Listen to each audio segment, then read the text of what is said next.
It's time for TWiT This Week in Tech, episode 900. We celebrate with a rocket takeover. Brianna Wu, Christina Warren, and Simone de Rochefort join me. We'll talk about what's happening at Twitter. Elon is kind of going crazy on the platform. And stay tuned, because at the end of the episode, one of us is going to get hit with a pie. I'm not kidding. TWiT is next. Podcasts you love. From people you trust. This is TWiT.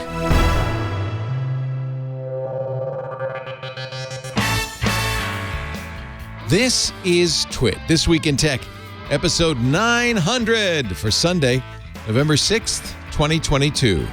The pies have it. This Week in Tech is brought to you by OnLogic. OnLogic is helping innovators around the world solve their most complex technology challenges using OnLogic industrial computers, which are engineered for reliability, even in environments that would challenge or destroy traditional computer hardware. Learn more and find out about OnLogic's 30-day risk-free hardware trial by visiting onlogic.com/twit. And by Rocket Money, formerly known as Truebill. Are you wasting money on subscriptions? Cancel your unnecessary subscriptions right now at rocketmoney.com/twit. Seriously, it could save you hundreds per year. And by IT Pro TV. If you're looking to break into the world of IT, or if your IT team needs to level up, get the introduction you need with IT Pro TV. Check out an IT Pro TV business plan by visiting itpro.tv/twit today. And by Podium. Join more than 100,000 businesses that already use Podium to streamline their customer interactions. See how Podium can grow your business. Watch a demo today at podium.com/twit.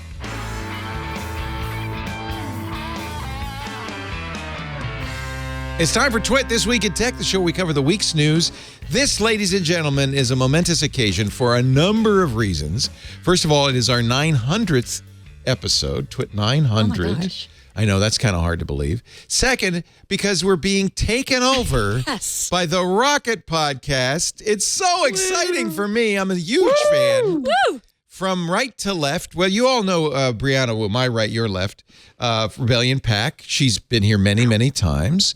Welcome, Brianna. Great to have you. I have some questions. I think I was on like 3 weeks ago, and now I'm back. I'm busting up in your show again. Well, I think when you were on 3 weeks ago, you said we should do a rocket show.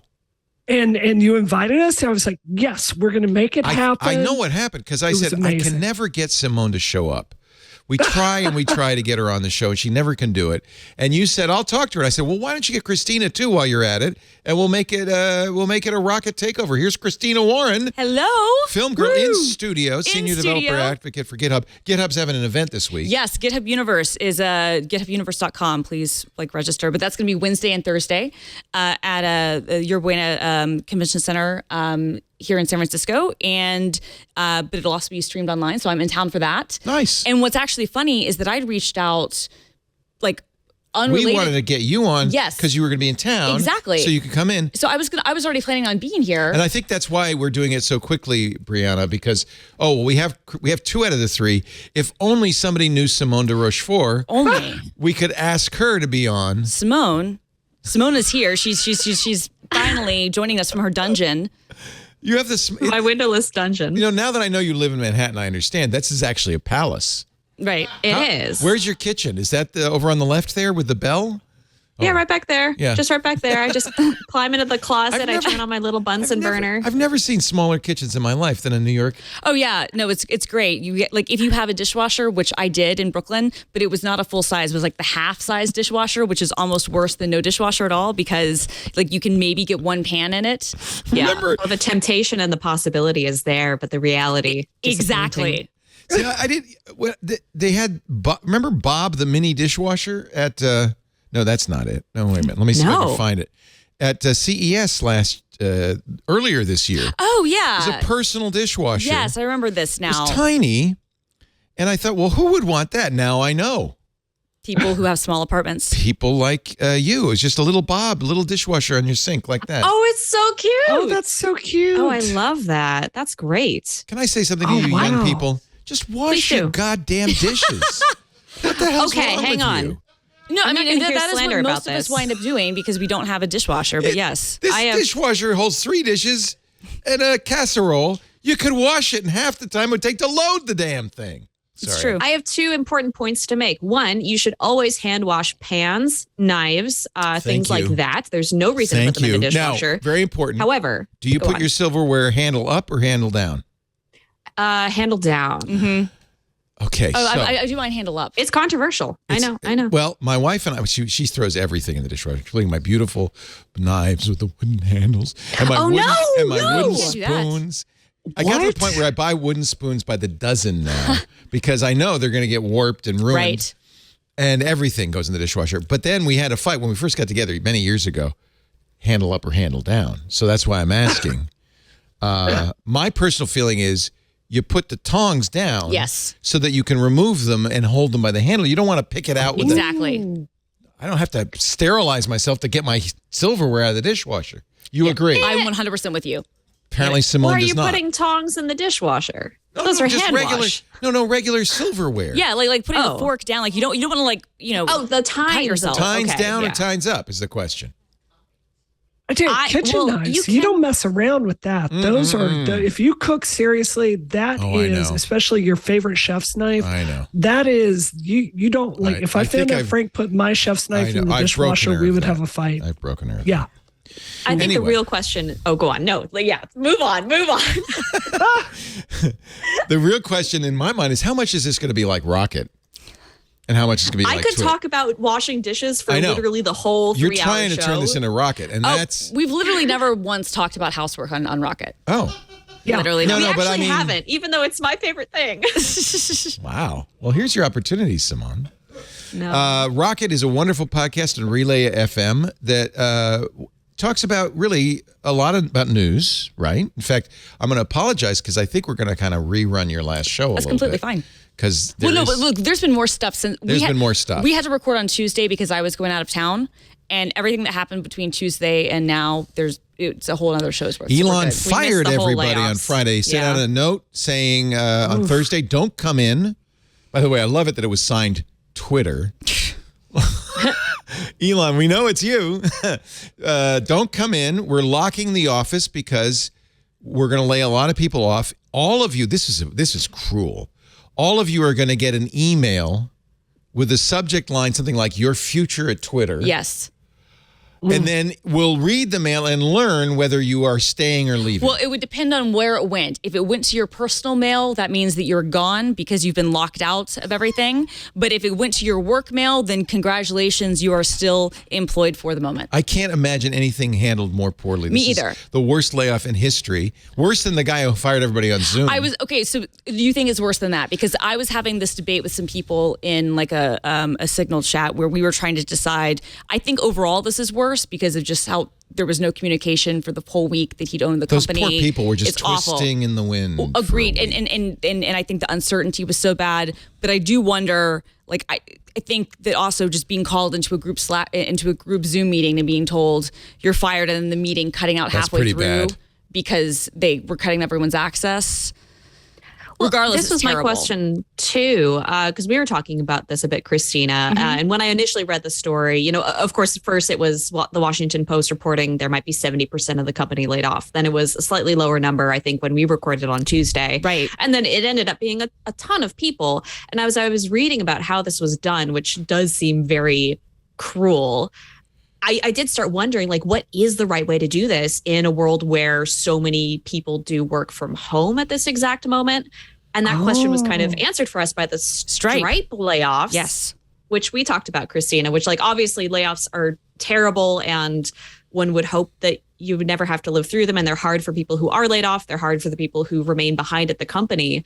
But when we compare the Twitter email with the email that Stripe sent out to their employees, there's just a huge difference in the clarity of the communication that happened to the people who were laid off. Yeah. No, I think you're exactly I'm right. I'm also really struck by the methodology that they used to decide who they were going to fire. That was bizarre. Like they went through, and for the engineering talent, it was like who had the most like lines of code that they Well, was it? submitted. They asked allegedly. That's It's crazy. They asked people to print out their code. In fact, Leah Culver tweeted a picture of her with the code she'd committed. And then 100%. There are a couple of things weird about that. First of all, they brought in Tesla engineers to talk to you about your code commits. Engineers working on a completely different product. Right. Who, by the way, don't have the best track record. Well, not only that, but like are not JavaScript engineers. Yeah, Twitter is like not front end. No, exactly. Twitter is largely a JavaScript shop. So, if you're working on hardcore things that Tesla does, like, do you even know how to evaluate, that code? There's also, I doubt, I can't believe that. It boggles the mind that it's possible for somebody to buy a company on Friday, and within a week fire half the staff, knowing who to fire and who not to fire. I don't understand. 100%. What metrics are you looking at? Right. Well, how would you know if somebody's a good employee or not? You wouldn't. Now, from what there's been some reporting about this, and then I've heard some things independently that the previous executive they already had team, a map. They already had listings, and they'd already been asking people to make lists. Now, in my opinion, this actually is even more frustrating because the severance packages from some of the reporting things we've heard was not as good as what it had ever been at Twitter beforehand, which means that if you knew that layoffs were coming, the humane thing to do would be, while you still have a job as an executive, to lay off those people the right way, to do the right thing. And then if more people needed to be laid off, fine. But instead, from what I understand, they basically just wanted it to be Elon's problem and, wanted to close the deal. But if you come into a company, fire all the leadership, and then use their roadmap for who else to fire. Right. It's kind of saying, I don't trust these guys. They didn't do a good job running Twitter. Oh, but by the way, let's use their notes. I find it hard to believe that was of value. What's the deal with the lines of code? Why print out your code? There's a famous story. This is Andy Hertzfeld. Oh, yes. I love this. Folklore.org about the early days of the Macintosh. He's writing about Bill Atkinson, arguably the greatest coder of our era. One of them, certainly. 100%. One of the quintessential, of the modern kind of GUI era people. Yes. He wrote QuickDraw. He wrote the graphic primitives for the Macintosh. Andy says in early 82, the Lisa software team was trying to buckle down for the big push to ship the software within the next 6 months. Some of the managers decided it would be a good idea to track the progress of each individual engineer in terms of the amount of code they wrote from week to week. Sound familiar? So they asked every engineer to submit a form. Bill Atkinson, legendary Bill Atkinson, had been working on optimizing QuickDraw, had rewritten the region engine using a simpler, more general algorithm. So on his form, he said, I wrote minus 2,000 lines of code. He cut out 2,000 lines of code. Wow. Now, if you're asking me, I say that's a guy to hire. I agree. But that printout 100%. is a little short. It is. Yeah, 100%. But it's just such a dumb metric to base things on. And we don't know. We don't know. A lot of mystery. We don't know what happened. I was going to say, I've heard a lot of conflicting things from people who would be in a better position to know, to say that maybe that was part of it, but that wasn't the entire thing. Regardless, if that plays any role, just shows just what a disaster this whole thing has been. And I think the reason, there's been no communication, and that allows these narratives to build. A vacuum of information, that's when your conspiracy theories and all the weirdness starts. And I'll add one more weird piece that just came out this morning. People are saying, this is Matt Navarra who tweeted, confirmed, Twitter is now asking some fired workers to please come back. Yeah. Oh my God. Some were laid off by mistake. Some were let go before management realized their experience is needed to build the features Elon, or as you call him, Brianna, I believe, Elno, is planning. Elno.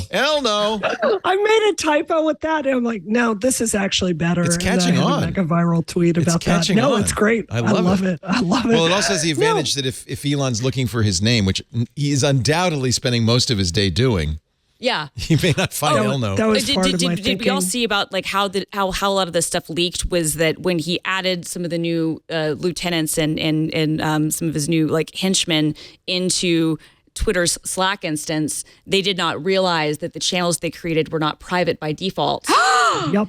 And that's why people were able to then monitor what was happening, find documents which were also not private. David Sachs's calendar was open to everyone. And so he was able to see, people were able to see, oh, we're having meetings about layoffs here, and here. I mean, just the level of incompetence the whole way around. It's just so, I feel so bad for every person who's still there, every person who was there. I know that it was. My heart goes out. I know it was a messy company, but to have it happen this way, and then for it to be so public, and to just then have a certain contingent of the internet gleefully rejoicing in this. There's a lot of schadenfreude. It's really gross. Yeah. And I really feel for everybody. Exactly. Yeah, because Twitter it's one of the loudest pieces of social media we have. Like tweets get printed in so many other news stories on articles all over the internet, and everyone on Twitter is very opinionated. And I think we'll talk about this a little bit, but it's not the biggest social media, but it contains some of the biggest windbags that we have, and I include myself among them. Also, amplification, it's the as you say, for this to be happening. It really goes out to the world at large if you tweet something, as Donald Trump and Elon Musk have both learned. Is Elon 100%. Musk the number one poster now on Twitter? I believe so. Oh, we can say it on your show? No. We'll bleep it just we do on your show. Simone's the one who has to keep us in check. I don't think there's a way to say poster without saying ish poster. Say S poster. S poster, but that sounds like sposter. No, I say ish poster. Ish poster. Ish poster. Okay. But crap it doesn't poster. It's not as good as poster. There is I kid you not. There is somebody, probably Jason Howell, who is now assiduously writing down the time codes of every time you say. So keep saying it, and that way. Jason, I'm so sorry. That's usually my job, and I'm so sorry. You do it very well. No, I don't. I explicitly don't. I get in trouble for it Now you use a high-pitched beep. Do we use a beep, John? No, we reverse it. We do silence. Oh, I like that. I like that better, honestly. Sometimes you'll hear on rap records. We wanted to sound like Jerry Springer back in the day. What is Springer? Beep, beep, beep. Yeah. That's fun too. No, I just wanted to, but going back to who they fired, I wanted to say we do know a lot about which teams they fired at this point. We know that one of the teams that worked on accessibility for people with disabilities, they're gone. We know one of the teams that dealt with misinformation, they are gone. We know that the Twitter Write feature, something I've been really, really eager for them to unveil finally. I've been talking to them in PM forever going, please bring this to market. I want to use this. Elon is announcing that you're going to be able to do long form things on Twitter. And then he goes and fires the entire Twitter Write team. And it's just, it's all the moves he's making. It's I understand that there need to be layoffs here. I don't think Twitter is the only overstaffed company in Silicon Valley. And I think it can make sense sometimes to take a step back, look at what you need and refocus in a moment like this. I don't think anyone reasonable would have an issue with that. But the thing is, they came in here, they're getting people from outside the company to make these decisions. It's haphazard. You've got legacy. There was a great thread on Twitter yesterday with someone who works on the reliability part of Twitter, talking about how he is really worried about the threats to the service from here forward because there are people that understand all this legacy code that they count on to keep the thing running for high frequency events like Queen Elizabeth, and they're just gone now. So say the midterms this week rather, what's going to happen when that part of Twitter goes down or needs someone that understands that to look at it? It's just going to plummet. So think about the reliability of Twitter going down in the same period of time that you're asking people to pay $8 a month for it. It makes no sense. It's just, it's if you had to do this, there was a much smarter way to do it. I think one of the people fired was the person who writes the notes for the iOS update. Because I think this time, and Micah, thank you for pointing this out, Elon Musk wrote these. What's new? Starting today, we're adding great new features to Twitter Blue, and we have more on the way soon. Get Twitter Blue for $7.99 a month if you sign up now. Is that actually, then I heard that everybody wasn't getting that option, that they're rolling it out. Blue check mark, colon, power to the people, colon. Your account will get a blue check mark, just like the celebrities, companies, and politicians you already follow. Speaking as a blue checkmark person, I will be losing my blue checkmark in 3 months. So thank you very much. Coming soon, half the ads, ampersand, much better ones. Right. Well, sure. better ads. I'm glad they have Well, I mean, control all over the that. advertisers are also like big accounts are pausing or leaving. Some of them made the decision Understandably. on the call with him as he was trying to calm advertisers down. This is according to Kara Swisher. The advertising community was kind of so turned off. They were like, yeah, so we're going to pause our spend Yeah. because we don't have Well, any Elon trust in you. fired the person who liaised with these people. Oh, no, she quit. Oh my She God. quit. She quit. And then- She basically said, we're still committed to these things. And then I guess after 2 days, she was like, actually, you know what? Bye. Then he Never flies mind. to New York to meet with advertisers without her Right. because she quit, and takes the meeting himself. The Swisher was saying that people were saying in the meeting, Elon seemed distracted, unprepared, just the usual, kind of off the cuff BS. At which point, advertisers literally paused the meeting, typed to their CMO, "Let's not buy any more ads for a little bit." Oh my God. So half the ads, but much better ones, according to Sure. this anonymous writer. Since you're supporting Twitter in the battle against the bots, I didn't know that's what the $8 did. We're going to reward you with half the ads and make them twice as relevant. Okay. Post longer videos. You'll finally be able to post longer videos to Twitter. By the way, there should be a ... That's Yeah. not in this update, but we're going to do that eventually Priority ranking. for quality content. Okay. He said this. I don't understand what that means. Your content, if you pay $8. By the way, who's going to pay $8?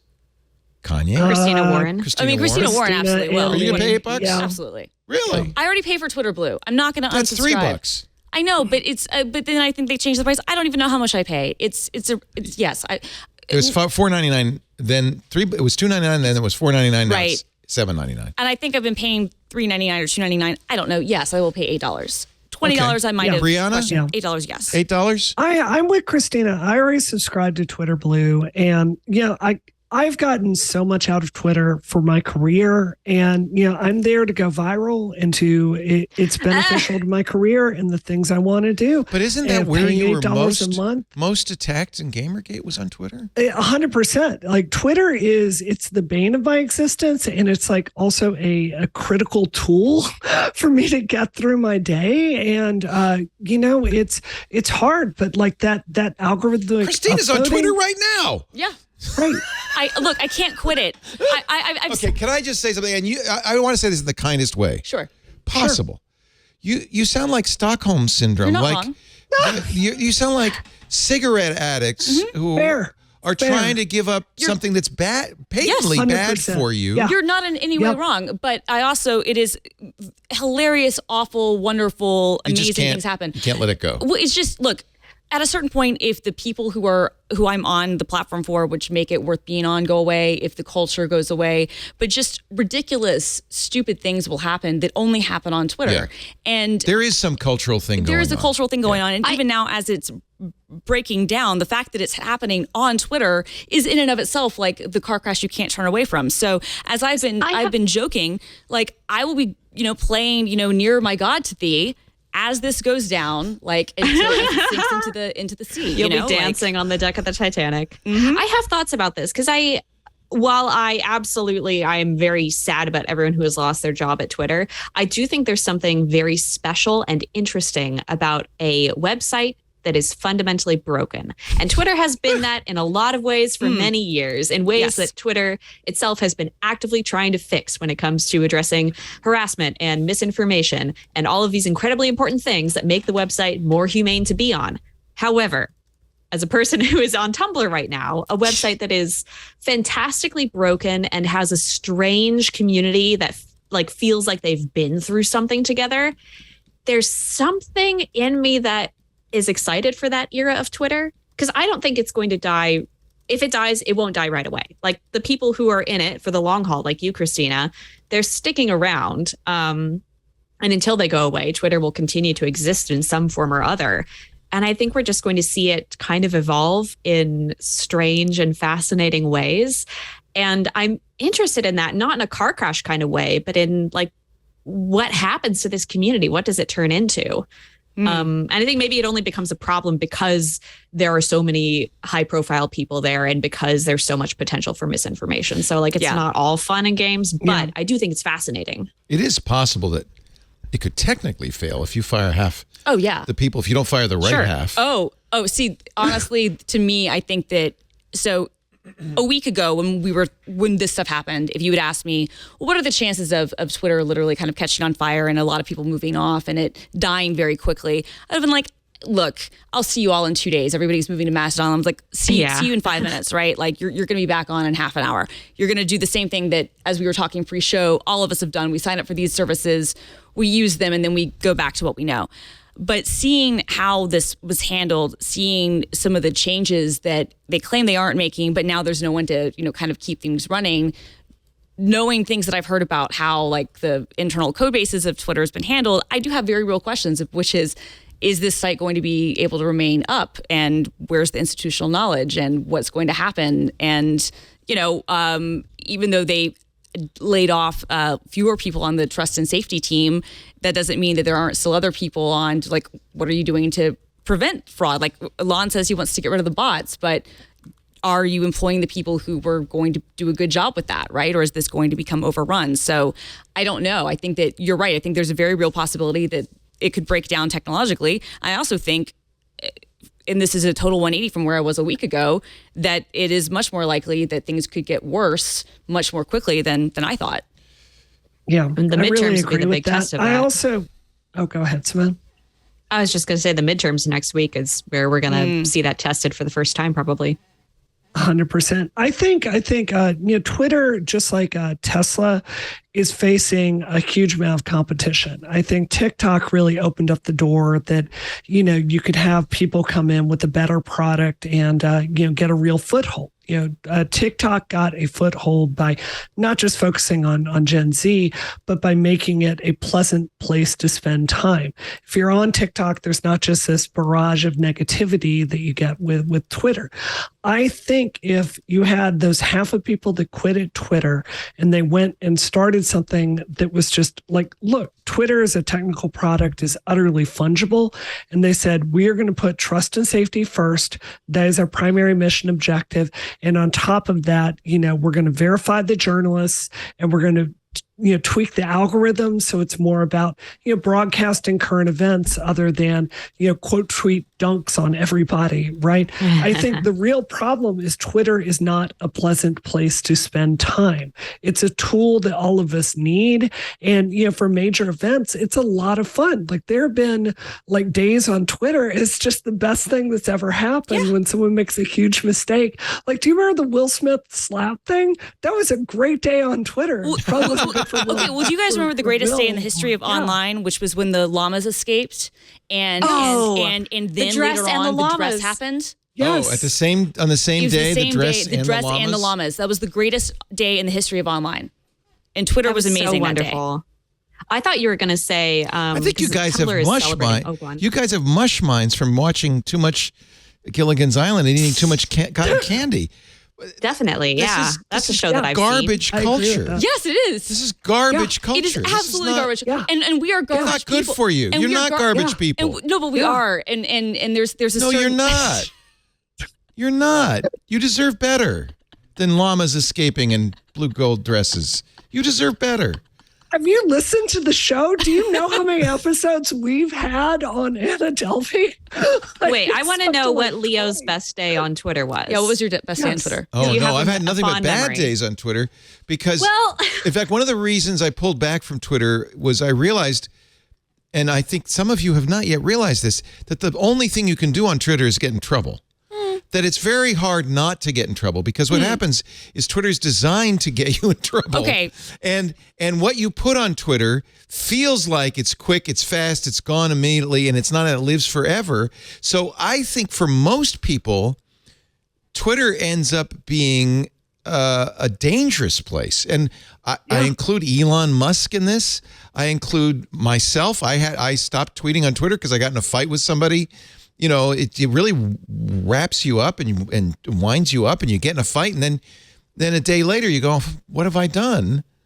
You don't have those experiences? No, you definitely do. But I will push back a little bit because all those things are accurate and are true. But I think that, and look, this isn't exclusively true of Twitter. This could be true of any other network where you can really build relationships with people. But I've genuinely met people, like Micah Sargent, who is in this room right now in the audience, he and I are friends and started doing a podcast together and got to know each other because of Twitter.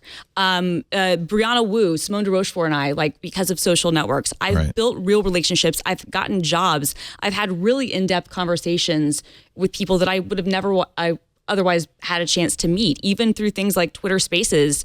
When that debuted during the pandemic, I met a great group of people that I talk to all the time because of Animal Crossing and a Twitter DM group. There are people that I used, some of them I worked with at Microsoft, some of them I didn't, who we all got to know each other. Like there are, I think, real community and relationship things that happen in addition to the fights. And I do agree with you that, yes, it probably is optimized to get you in trouble, but there's really good things that are part of this too. I mean, social networks are good for all of that. I agree. And I guess it wouldn't be as good if it were a small network. Right. So you need some global network to meet people and to kind of find affinity groups and all that. I guess you have to have, and the problem, of course, with all social networks is the bigger they get, the more wild and unmanageable and problematic they get. Right. We've seen this again and again. And what's a small social network, we were talking before we began the show about prior failed social networks like Path or Pounce or Jaiku, and they were all great because they were small. And if they had gotten to the size of Twitter, they would have been as bad as Twitter, of course. Right. Yeah. I mean, or worse. And there's probably a balance, right? There probably is like maybe that perfect spot when it's big enough to incorporate a bunch of different types of people, but not so big that it, becomes a cesspool, right? And there's the problem because they're trying to make these websites continually bigger and bring in more users so they can make money, which does make sense because websites need to make money. But I don't think anyone has properly solved the question of how do we continue growing and make this community global and enormous without making everyone be at each other's throats all the time. Twitter probably did the best job, right? Yeah. Oh, the llama! Yes, the llama day. Oh my God, this was the greatest moment ever. Twitter was set up to do a really good job. I mean, with all these teams that have now been gutted. Yeah, Sorry, I'll let us watch the llama because no. It's most people are listening. The rest of them are being distracted by the sight of a guy chasing a very adorable looking black llama. Well, I do want to talk about City. Llamas, really, because I think that they are one of the few mammals that, like, you can look into their eyes and like see no love there, no understanding. They are creatures that are full of disdain for you. Yeah. I don't like. Has anyone ever met a loving llama? No, they spit. They're Thank you. Yeah. Grouchy. Yeah. No, don't confuse a llama with a what's the cute one? Alpaca. Alpacas. Because those are human. Yeah, those are really sweet. Yeah, but llamas, no. Llamas are. Can I say asshole? Assholes? No. Okay. Well, y'all, I've got some breaking news. Yes. I have some breaking news. Llamas have escaped. Elon Musk has just tweeted that going forward, any Twitter handle engaging in impersonation without clearly specifying their parody will be permanently suspended. You know why he said that? Clearly, because everyone's You know why? Because him. everybody's become Elon Musk. Everyone is renaming it. And I gotta say, this is the hypocrisy of this dude. Yes. It's like he says he wants free speech, and then people are going, or he's the butt of the joke, and that's when he shuts it down. Everybody's been testing content moderation by changing not their Twitter handle, but their display nick name. to Elon Musk, adding a blue check, putting the same picture, and then saying outrageous things. And apparently they've gotten under the skin of Elon, and now he said, well, no, that's not going to happen. And this is going to be exactly the problem, isn't it? This is really Elon's fiefdom. So there's two things that Elon could do with Twitter. Try to get his money back. Not going to happen. But he could try. Yeah. Polish it up. Turn it into something that maybe investors might say, oh, this is the new Twitter. Call the private equity people in. And I don't think private equity. I think IPO. Because they're more dumb people in IPO than private equity. Oh, no. He's already got private equity. He's got $13 billion, and he's got $1 billion a year VIG. No, I'm just thinking if he wants to get out of this as soon as possible. Nobody's going to buy it from him. This was the whole problem. Twitter What if we buy it? Twitter had been trying to sell itself for years, and nobody would buy it. Along comes this cuckoo billionaire. I'll give you $44 billion. What? Okay, sure. Yeah. Nobody's going to. So maybe he polishes the turd and IPOs. Or maybe he really wants the influence, the power that Twitter could give him. Certainly gave Donald Trump the presidency, right? Sure.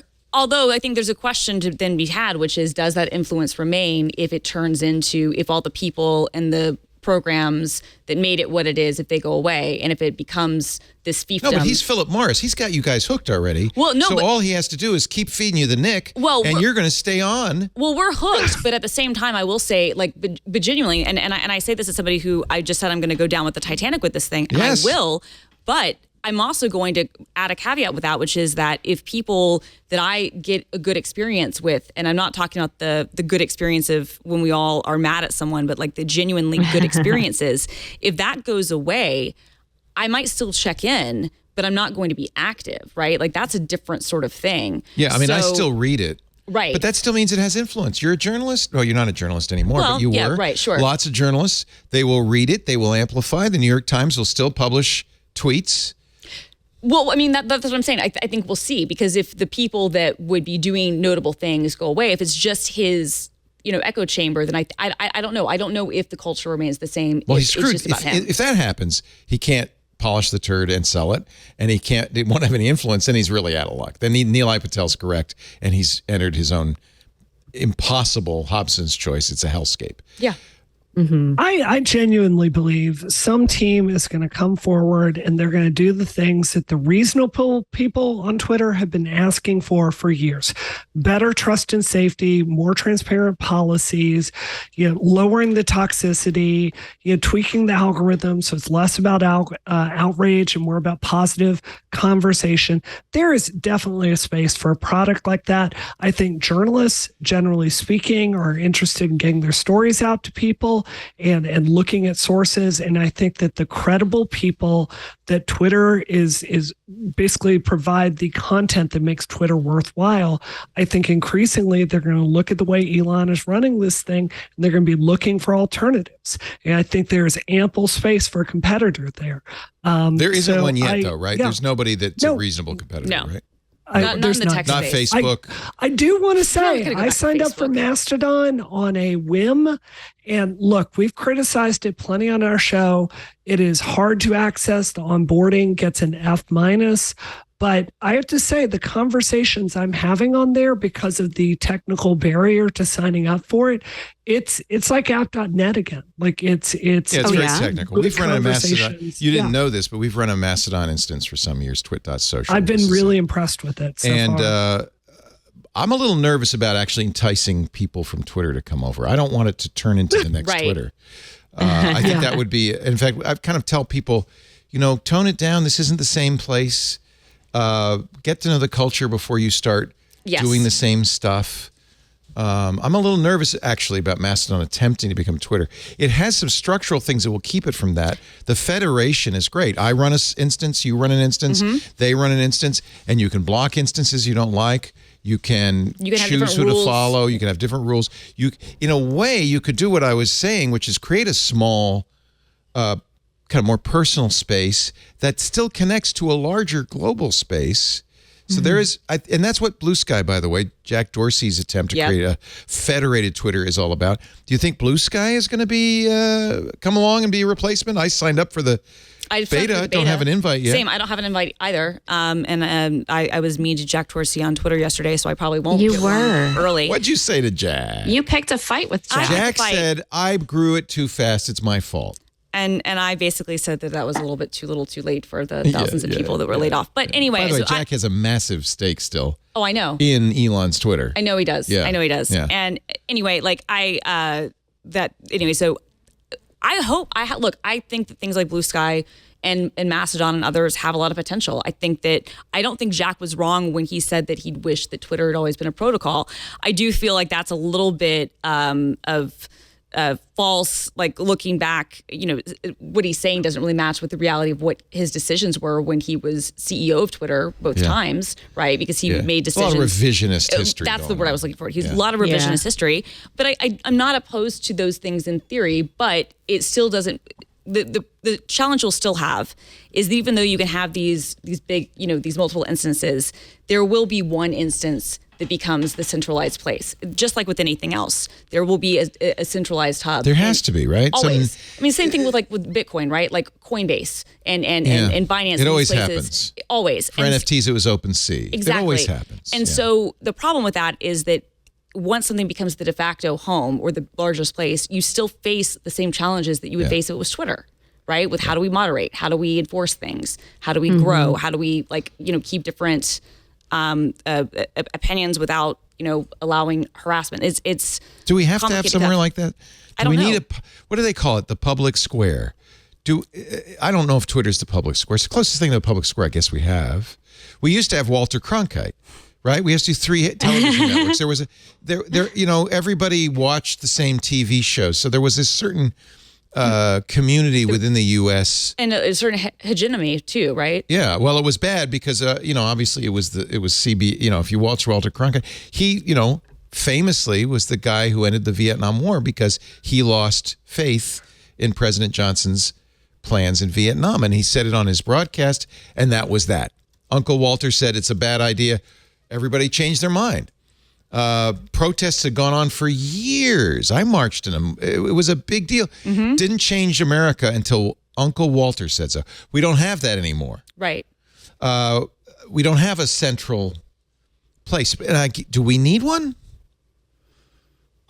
I am torn because obviously I dislike the idea of any particular organization like holding the keys to America's psyche. On the other hand, what we have seen over the internet over the last 10 years or so is just a fracturing into different realities where you can completely curate what you believe and curate the facts that you're ingesting.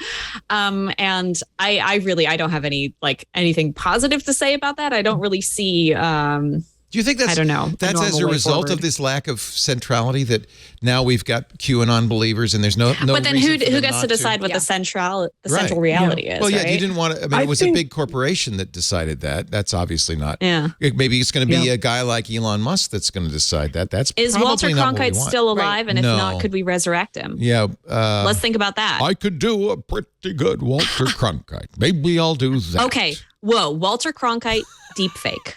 I just fixed America. Oh my gosh. You're welcome. You You're did welcome. just fix You America. understand, though, that's why a certain generation is terrified of TikTok because they're afraid that TikTok could become that centrality, that our beliefs could come from TikTok. Absolutely. I completely agree. I think we have a TikTok story today that we're going to talk about. But okay, so there's a phrase that flies around on the internet now, which is like our parents were radicalized by Fox News.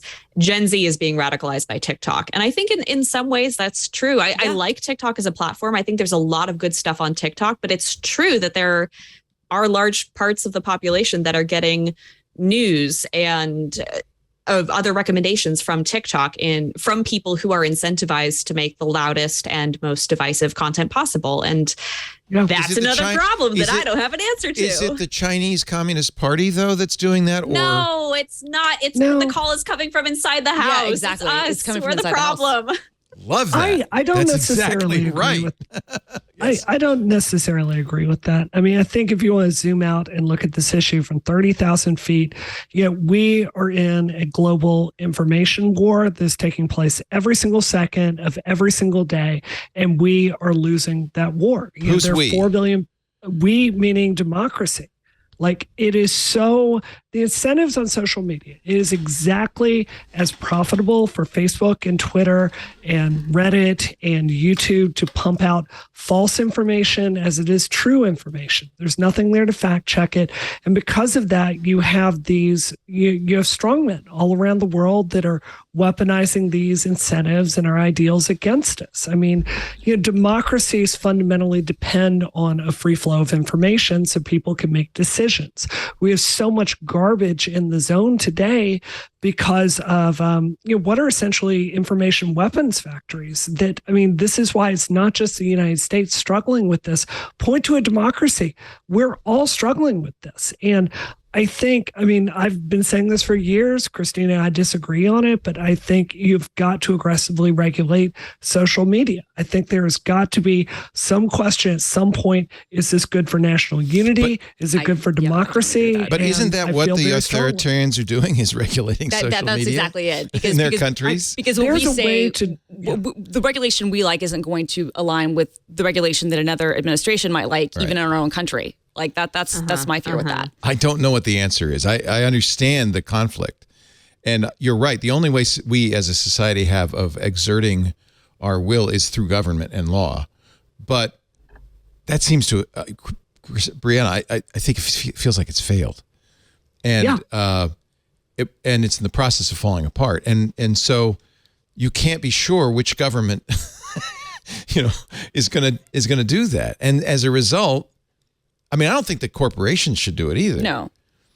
I don't know. I don't know if there's an answer. That's the problem. Scott, so I'm not saying I agree with this necessarily, but Scott Galloway had a really interesting piece out last week. I've not made up my mind. He's on Mastodon now. Let me check his this. Mastodon account here real quick. Go ahead. So he was talking about how one of the ways we've combated, the financing of terrorism around the world is through know your customer laws. And he was talking about how maybe it's time for social media companies to know their customer. It's not saying you have to use your real name. It's not saying they're going to out you. It's saying that there's some check along the way to make sure that you're a real, authentic person there. I'm interested in that idea. That's interesting. I don't agree with this premise that, look, it's complicated. It's difficult for free speech. Anyone that understands this issue agrees with that. But I don't agree that the wisest course of action is to continue doing nothing. We are effed if we stay this course, and we've got to try something. That's fair as well. But a real names policy isn't going to do everything. Not real name, know your customer. So making sure that there is a real person behind that account at some point. Right. We do that on our socials. We allow handles, but I mean, and I don't go out and verify people, but we kind of pay attention to who you are and where you come from and stuff. So we know there's a real person.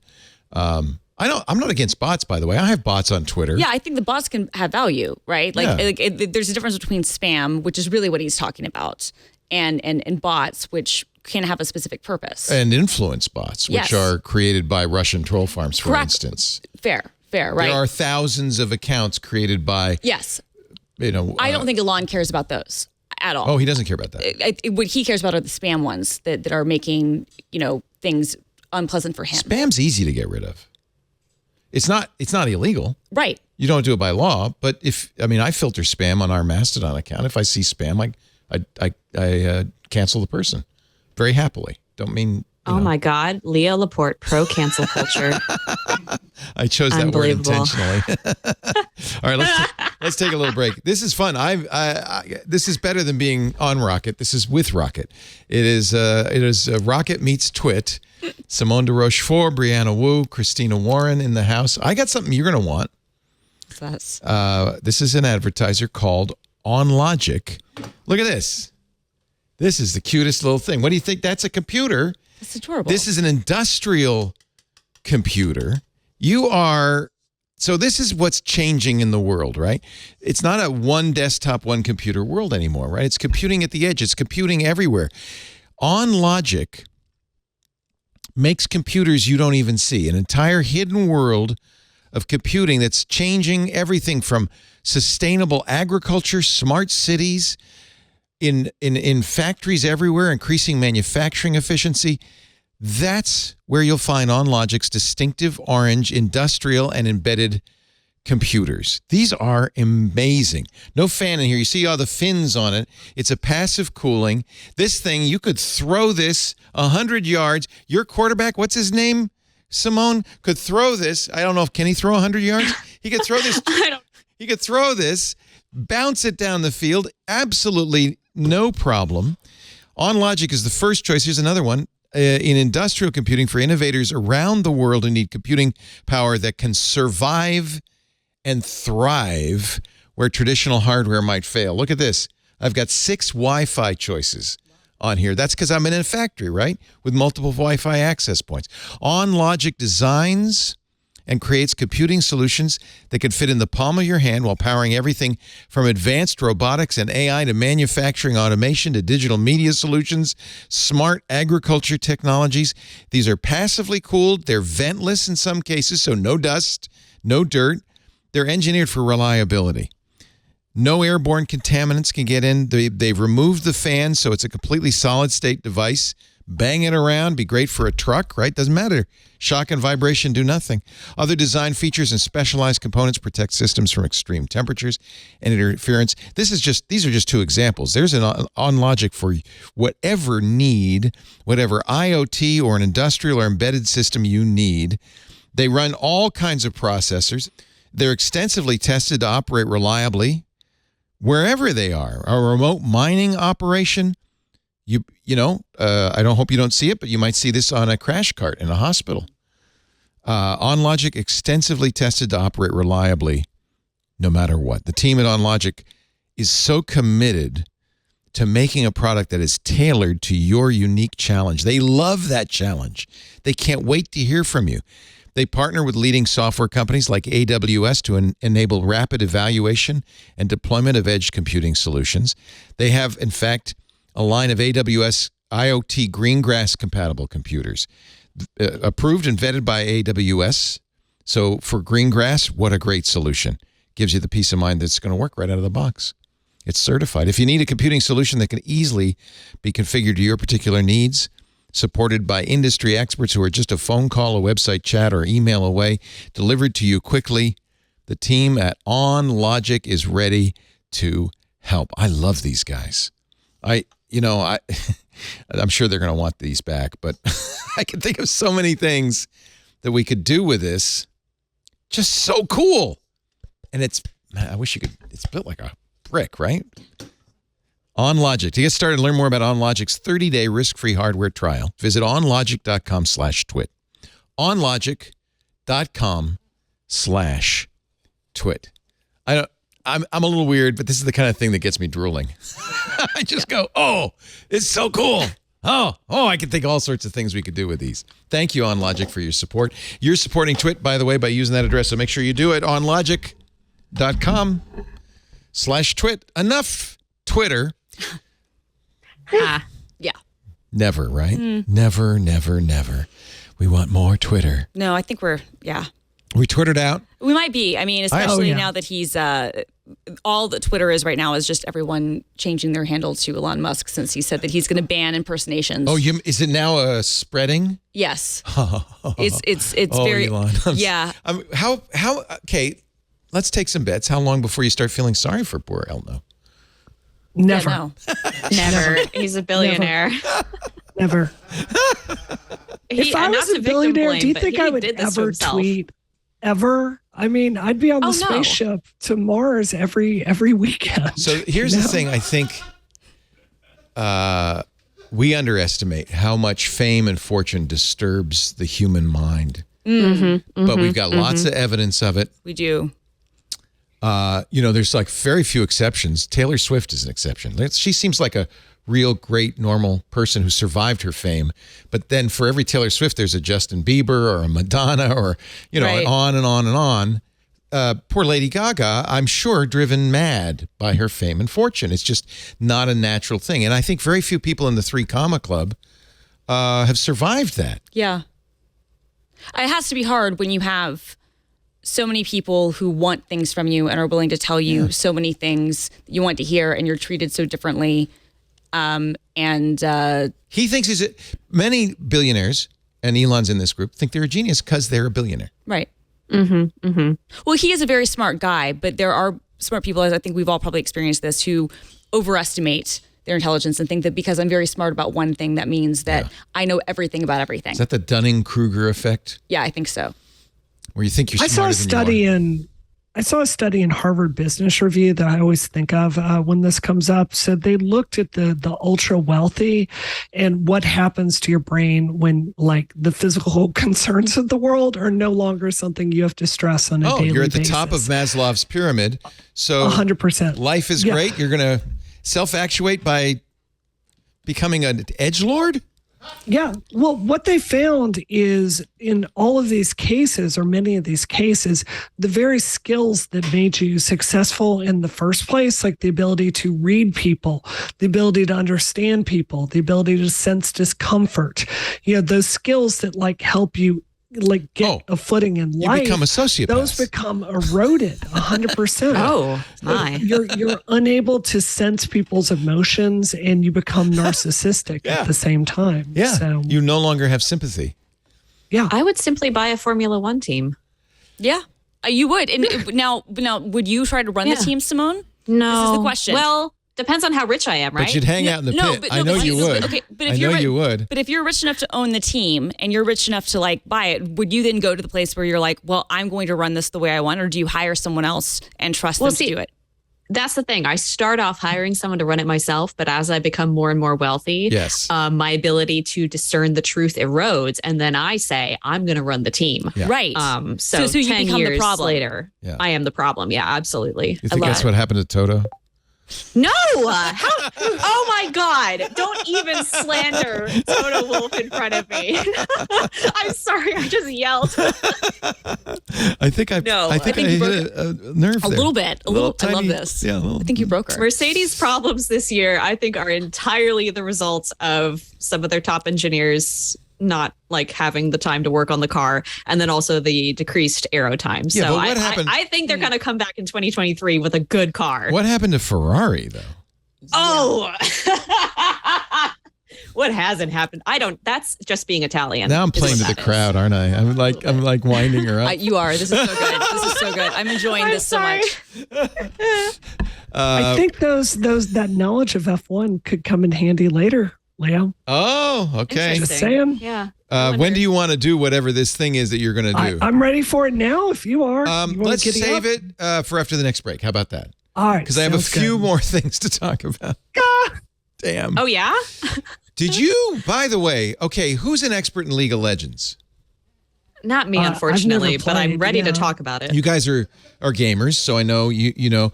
So the big event was here in San Francisco, the Chase Center. What do they call it? The World, I don't know. they have a special name for it. Worlds. Just Worlds, that's all. Just Worlds. Okay. Apparently Just Worlds. Benito is a LOL fan. Did you? Oh, this was your beat. Yeah, because you were at Twitch, right? So I'm very fascinated by esports, partly because my generation. I'm an old man. My generation, we're the Walter Cronkite generation. We watched baseball, for crying out loud. Before it was broken. I don't know. I think it was always that way. It's very slow. I think that there's a whole generation under 30 that doesn't know or care anything about nightly news. Yeah. Or even the NFL or F1. This generation is much more interested in YouTube and Twitch and TikTok. And I think esports is very, very interesting. And I think many, many networks, the Worlds were sponsored by MasterCard. The big event was at Chase Center, which is a massive, it's where the Warriors play. I think 20 or 30,000 people there. Benito, did you watch the opening ceremony? Oh my God. I had not. Now, apparently they do this every year. There was a big deal because they hadn't been able to gather in person. Right. For a couple of years. Right. Which is that's what's Can so I interesting play about this or am I going to get in trouble? Oh, go ahead. You can edit it out later. So, John, this is where we saw Roger Waters just a month ago. So we know the kind of arena. They did the similar thing. They had, I'll turn off the audio, but except the audio is kind of the fun part. I don't know. So this is a giant arena. Yep. They have a screen that is covering up, hiding where the gaming is going to occur. They're doing a countdown. They have 3 major celebrities to sing the song. At the end, Lil Nas X shows up. Of course. And then flies out of the arena in the palm of a hand of a giant mech. I mean, this is like the Olympics opening ceremony. Totally. with, I saw the stats. I mean, they have something like 40 30K projectors. They have hundreds of cameras. They have holographic projection. They have a real live musical audience. I mean, a musical orchestra. This is a big deal. And it kind of blew me away when I'll skip ahead a little bit. They've got dancers. Yeah, no, it's a whole thing. Wait till the teams are going to show up, which is hysterical. Because the funny thing is, these guys are still 6 absolute nerds. Right. Right. I think the team rises up out of the stage here, and shows up. Let me scooch ahead a little bit to the. I don't know. Maybe I've gone past. Here they are. Here's the nerds. And what they're trying to do, obviously, is turn these guys who have probably very little social acumen into, but probably F1 drivers are equally nerdy. Actually, though, I would push back on that a little bit. Some of these streamers, some of these esports guys they're pretty sharp. And they're on Twitch all the time, and they have personalities. Yeah. And they've built brands for themselves. Not all of them, but many of them, and many of those teams, similar to the way that like you have the one kind of charismatic, F1, maybe, member. Yeah, you don't get to be an F1 driver unless, besides being the great driver, you're gorgeous. You're gorgeous. Come on. You have daddy's money. You have to be, or you're Lando Norris. But it doesn't. But because a brand has to be built behind you, right? Because this is more than just like it. The same with any sort of sport, right? Yeah. Like you have to have a total package. Yeah, and I guess I watched the World Series. Some of these baseball players were disgusting. Actually, literally. Here's this is Lil why Nas. baseball is dying. Yeah, I think so. So this is Lil Nas X singing a song that he wrote specifically for League of Legends Worlds. I should turn this off because this will definitely get us taken down. Let me see if I can go to the part. Rocks. It's amazing. This is amazing. There were 5 million. Yeah, I want to see the mech. I think peak viewers, like 5 million peak people were tuned into this at one time. They released a new trophy, which is like, when they show it for the first time, the crowd is obviously totally tuned in. Oh, they go, oh my God. Totally tuned into this. Oh, that's the new trophy. It's really kind of, I was blown away. But this is a subculture, right? Still. Yeah. Yes. Mm-hmm. So this is kind of a continuation of the question earlier. Is there going to be an NFL in 20 years, a central sport that we all follow, or is it going to be fragmented? Because people who follow, I don't know, what's the other game Dota or Counter-Strike or Dota or Overwatch. Are they caring about League of Legends? You have to watch these. There he goes. There's Lil Nas X going up into the roof on a giant mech hand, which actually is just projected on here. But still, that's pretty cool. That's awesome. It's very cool. That's pretty cool. It's always going to be fragmented in a way. Gaming is much more fragmented, isn't it? It is, because you're always going to have a new developer coming out trying to put a product to market that's just going to push things forward. I'm sorry. I have to correct myself. I slimed Lando Norris. I meant Lance Stroll, obviously. Lando Norris also comes from money. I was surprised that you didn't go to Lance. I didn't say Nikita Mazepin, which could have been really the. I'm sorry. Go ahead, please continue. No, I was just going to say, Call of Duty Modern Warfare, which is essentially a big dumb movie. Those campaigns Modern are Warfare great. 2, the new one. Modern Warfare 2, the remake, reboot, or whatever you want to call it. That made $800 million last week. That's Avengers Endgame level money, 100%. Right. Like, this is huge business. So if you're looking at League of Legends, don't look at this as like a extravagant, silly thing they're putting on. This is big business. I can see that. People, hyped up. And one of the reasons I spend so much time speedrunning, to the point where I have a PVM that I bought, a nice 20-inch PVM. One of the reasons I spend so much time speedrunning is that is exploding as a legitimate sport. Oh, interesting. Like I'm trying for a spot with GDQ, Games Done Quick, which is the Super Bowl of speedrunning, very soon. I have an excellent shot of getting in. So I think all these esports, it's always going to be more fragmented than, pick football, baseball, basketball. Mm-hmm. It's never going to be like that, but there's certainly going to be these towers of where you have real competitors people respect. Will the NFL be continue to be dominant in the next few decades? I would not bet against it. I think that the NFL puts a lot of money into things. What's interesting about the NFL, like, basketball has become a very international sport. Yep.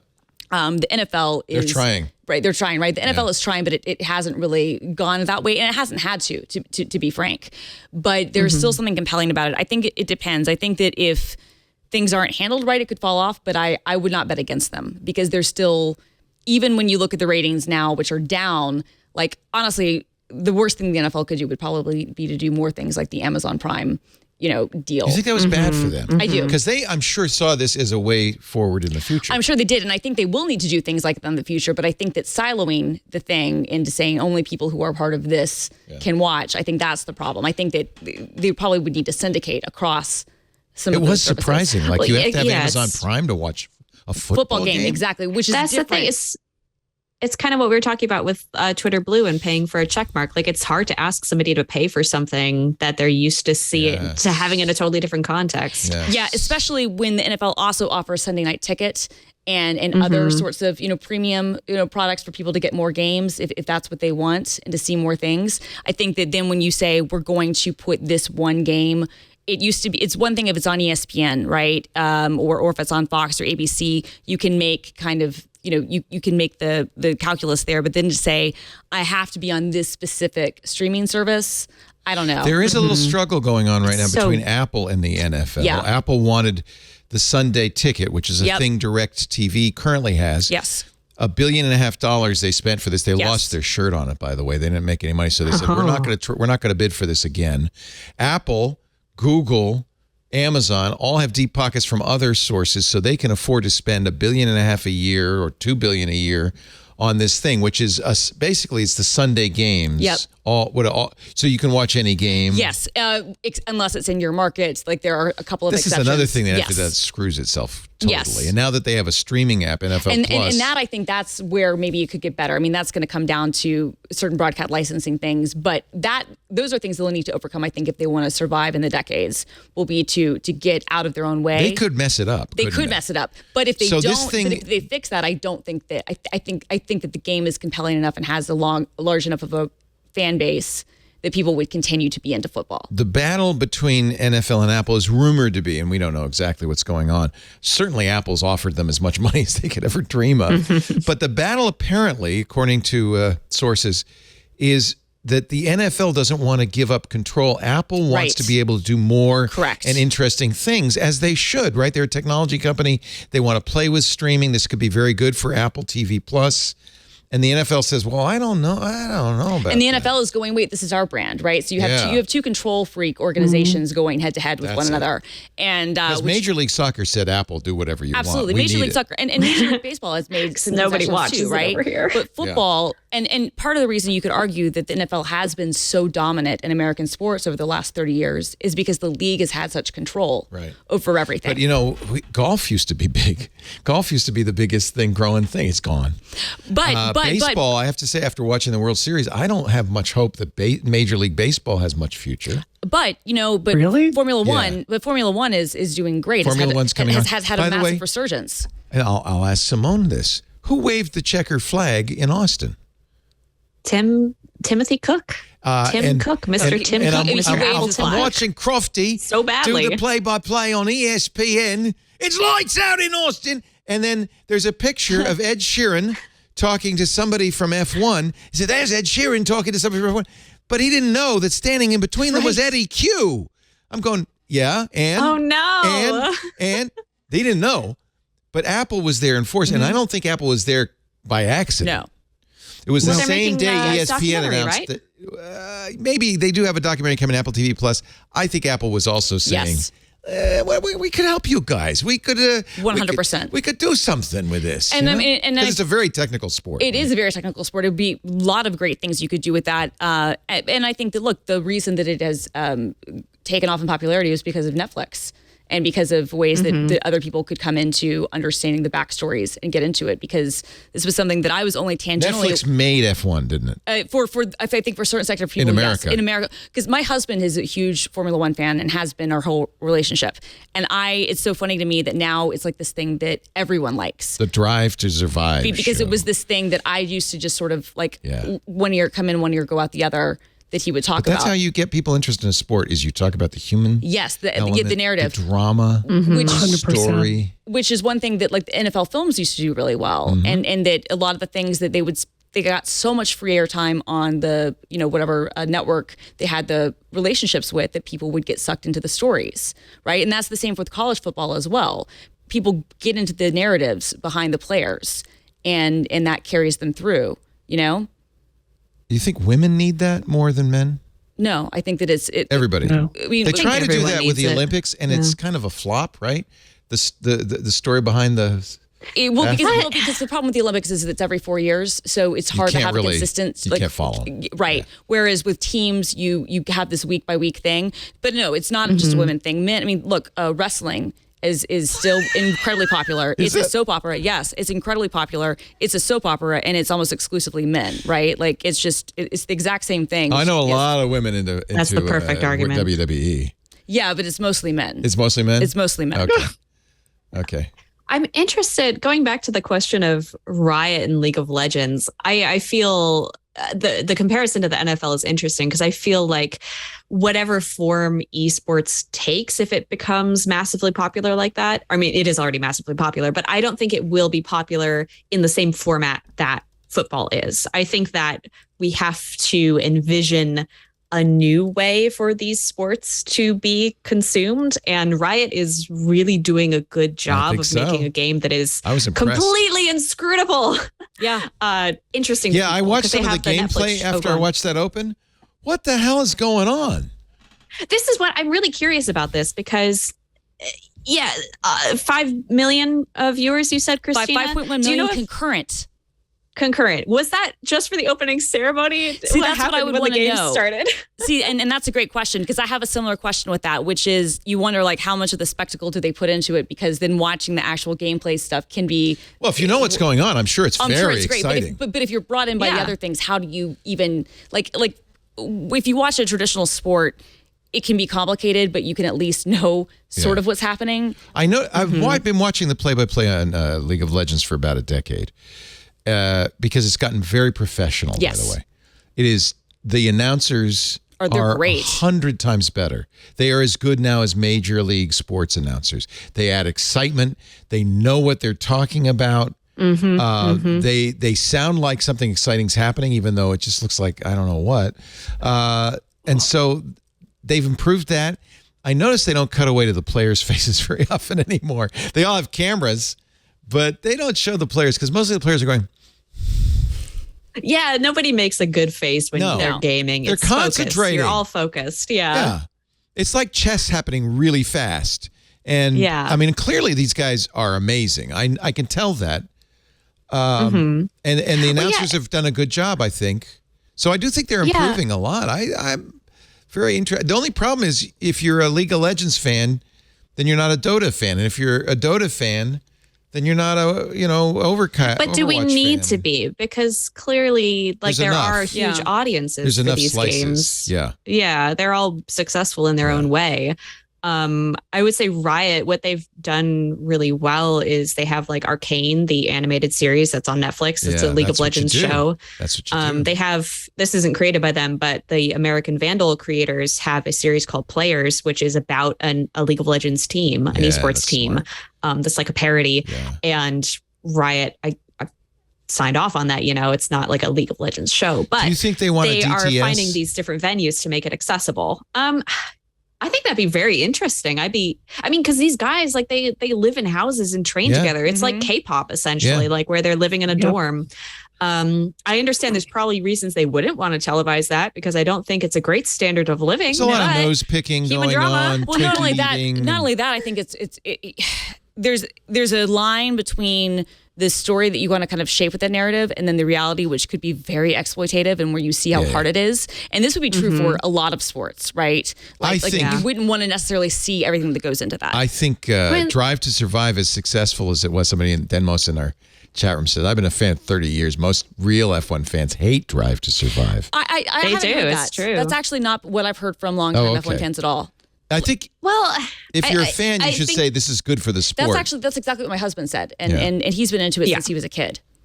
There's two facets to this. One is that the way in which Drive to Survive is edited, there are some inaccuracies that creep through with like the order they play radio messages in and things like TV. that. Yeah. That being said, I do completely agree with Grant, Christina, that like it is the most effective onboarding tool for a sport that is very technical, and it does allow people to understand what it's about and then to go on and learn for themselves, like why I care about freaking tire compounds and why that's something they never talk about in Drive to Survive. But once you start watching the sport, after being onboarded in this very gentle way, right, you learn about these they things should and it never becomes have made interesting Lewis to you. drive on those hards because it really hurt his ability, I think. Mercedes will never learn not to put Lewis on hards. They will die on that hill. I will die on that hill, I guess. I don't think Lewis was very happy about the whole thing. No one is I love it when he gets on the radio. radio and says, you got me on the wrong tires, mate. But then they said it like in the videos that the engineers do after where they're going through and answering questions. They're like, yeah, we messed up. We should have listened to George. Yeah. I knew you were an F1 fan, so I've got some crib notes that I had somebody write down some lines. You know, I don't know about the popularity of it because my tweets don't get much engagement. Where are you all? Engage with me. I tweet about soup and 50 people are like, Queen, yes. Everybody understands soup. There's no, I tweet about hard tires. It's silence out there. Yeah. I think that's probably a good lesson that Twitter just forces you to tweet about soup. Yeah. And we need to discuss that. Like the soup bias on the internet. Huge bias. Huge bias. Disgusting. Yeah. Talk about stuff. I just say everybody's interested. Sorry, go ahead, Brianna. No, I was just going to say your garlic soup recipe nearly killed me, Simone. She put out this recipe online for garlic. It's just like soak 80 bulbs of garlic in olive oil and do it anything with else in 17 sticks of butter.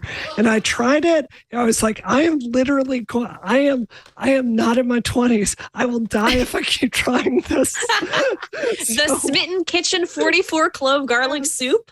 Is there anything in else my in house? it? Is there anything else in it? I don't remember actually. I think like maybe potatoes. It wouldn't and matter. Obviously, like broth. Yeah, garlic, butter, olive oil. It's perfect. It's so healing. Your entire nose will be emptied out after eating it. Very few people could eat that, I think, and survive. I'm going to take a little break. Then after the break, we're going to do something that Brianna's been preparing. I don't know what it is. Yes. I have no idea. You got to open up your badge. And then, we've got an exclusive. Because of the GitHub event coming up, I have got my GitHub badge, a hackable, programmable badge. Wow. Martin, you created this for, this is kind of in the DEF CON style where you have a badge that is more than just a piece of plastic with your name. Can't wait to find out what's in this. That's exciting. Thank you for bringing me this. We'll show you this in a little bit. But first, I want to show you something else. My Rocket Money. Have you guys know Truebill? Yes. Truebill's the greatest thing. I subscribed to Truebill years ago. Truebill finds your subscriptions, tells you what you're subscribed to. Often it's a surprise. Yes, often you realize, oh, okay.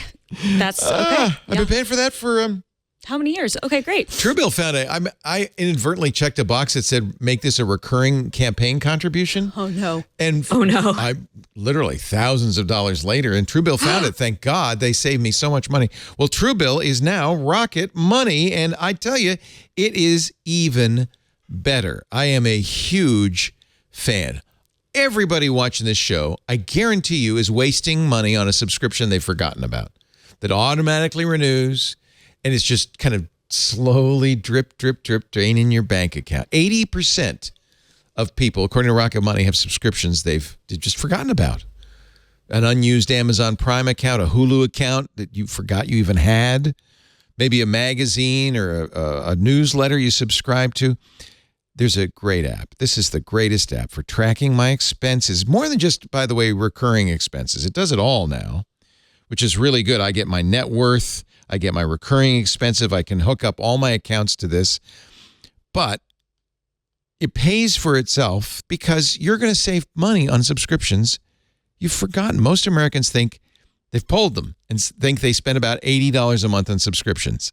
The actual amount is closer to $200. So that's a lot of people wasting more than $100 every month on subscriptions they don't even know about. You will see them, and there's a button, and you can cancel it. It's so cool.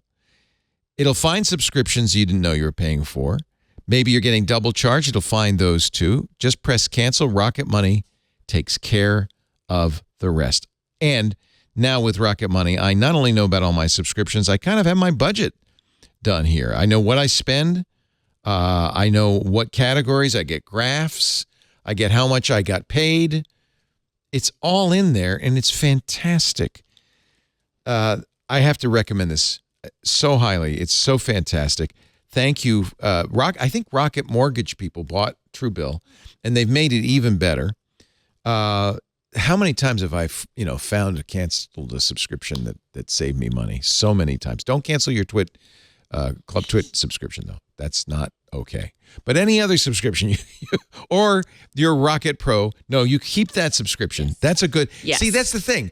There are things you want, so it's good to know what you're subscribing to, so you can get rid of things you don't want, like your Twitter Blue subscription. Rocket Money, formerly known as Truebill. You can download it right now for iOS or Android. You must have this, at least to get rid of those useless subscriptions. Rocketmoney.com/twit. It could save you hundreds of dollars a year, maybe more. It saved me thousands. I don't even know. Rocket Money. It was from 2018 that I've been paying this. You know how they do this in ActBlue, where you check the box and you kind of the recurring, and you forget. And I forgot, and it was a big check. I was writing every month. It wasn't my intent. Rocket Money, thank you. Rocketmoney.com/twit. Cancel your unnecessary subscriptions right now. Everybody listening, everybody watching, just get it. Rocketmoney.com/twit. It will pay for itself. All right. Brianna's been planning something. Is it a quiz? I'm gathering it's a quiz. Yeah?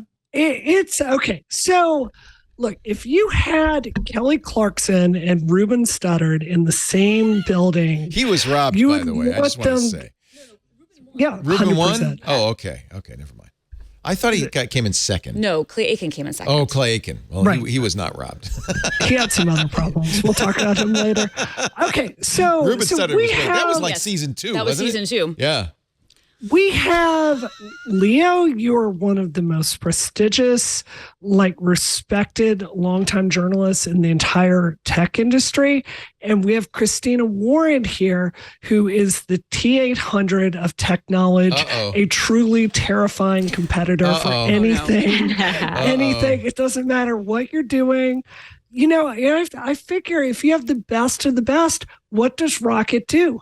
We put together an impromptu game show. Looking at each other going, So we talked to your producers ahead of time. I'm going to ask them to bring this on out. Do I have a clicker, like a Jeopardy clicker? So do you want the good news or the bad news first, Leo? What do you think? I think we have to hear the bad news. I always start with the bad news. Yeah. Okay, so the bad news is the loser of this contest is going to get a pie in the face. The winner is going to put a pie in your face. Your team checked it. They made sure that you've got all the equipment there. Yes. Oh my God, Jason Howell is actually filling the pie now. That's right. Creamy, so delicious. Stakes are very high. Whipped cream. Stakes are very high. Okay. More. Wait a minute. There's more. Let's get some cherries on there. Oh, beautiful. Is that a green cherry? It's a maraschino. Is maraschino okay? It was all I had. Okay. Fair. This was 100% my idea. Don't blame your staff. This was on me. The good news is the winner of this is going to get a lovely original artwork by Frank Wu I wanna congratulating them Oh, I on want the to win. very first. Can we bring that out? It is a certificate that's been printed on your office printer Oh, well, that with means it's awesome good. Frank Wu Yeah. artwork. Oh, this is it, ladies Celebrating and the gentlemen. winner. There we go. It's This so is- beautiful. That's so The wonderful. Rocket X TWiT Showdown. Oh my gosh. So Frank told me every one of these creatures he drew on here represents Oh, wow. one of us. The singing dinosaur give me is, that. of course, Simone. And Christina is the deadly tank at the bottom because she is deadly to The over fight the with. shoulder shot is over here now. There we go. Oh, look at Leo, that. you're the Awesome. double guitar, and I am the centipede because I work in politics. That is awesome. You work in politics, so you have many legs. That's right. That is awesome. I'm a creature with lasers I love running this. The across. Rocket X is so Twitch cool. Showdown 2022. Thank you, Frank Wu, There you Brianna's go. husband, for designing So that. this is how it's going to work. We're going to have some questions, and I'll explain the further feeling a rules little later. nauseated. I'm so scared right Yeah. now. I'm so scared right now. Should be.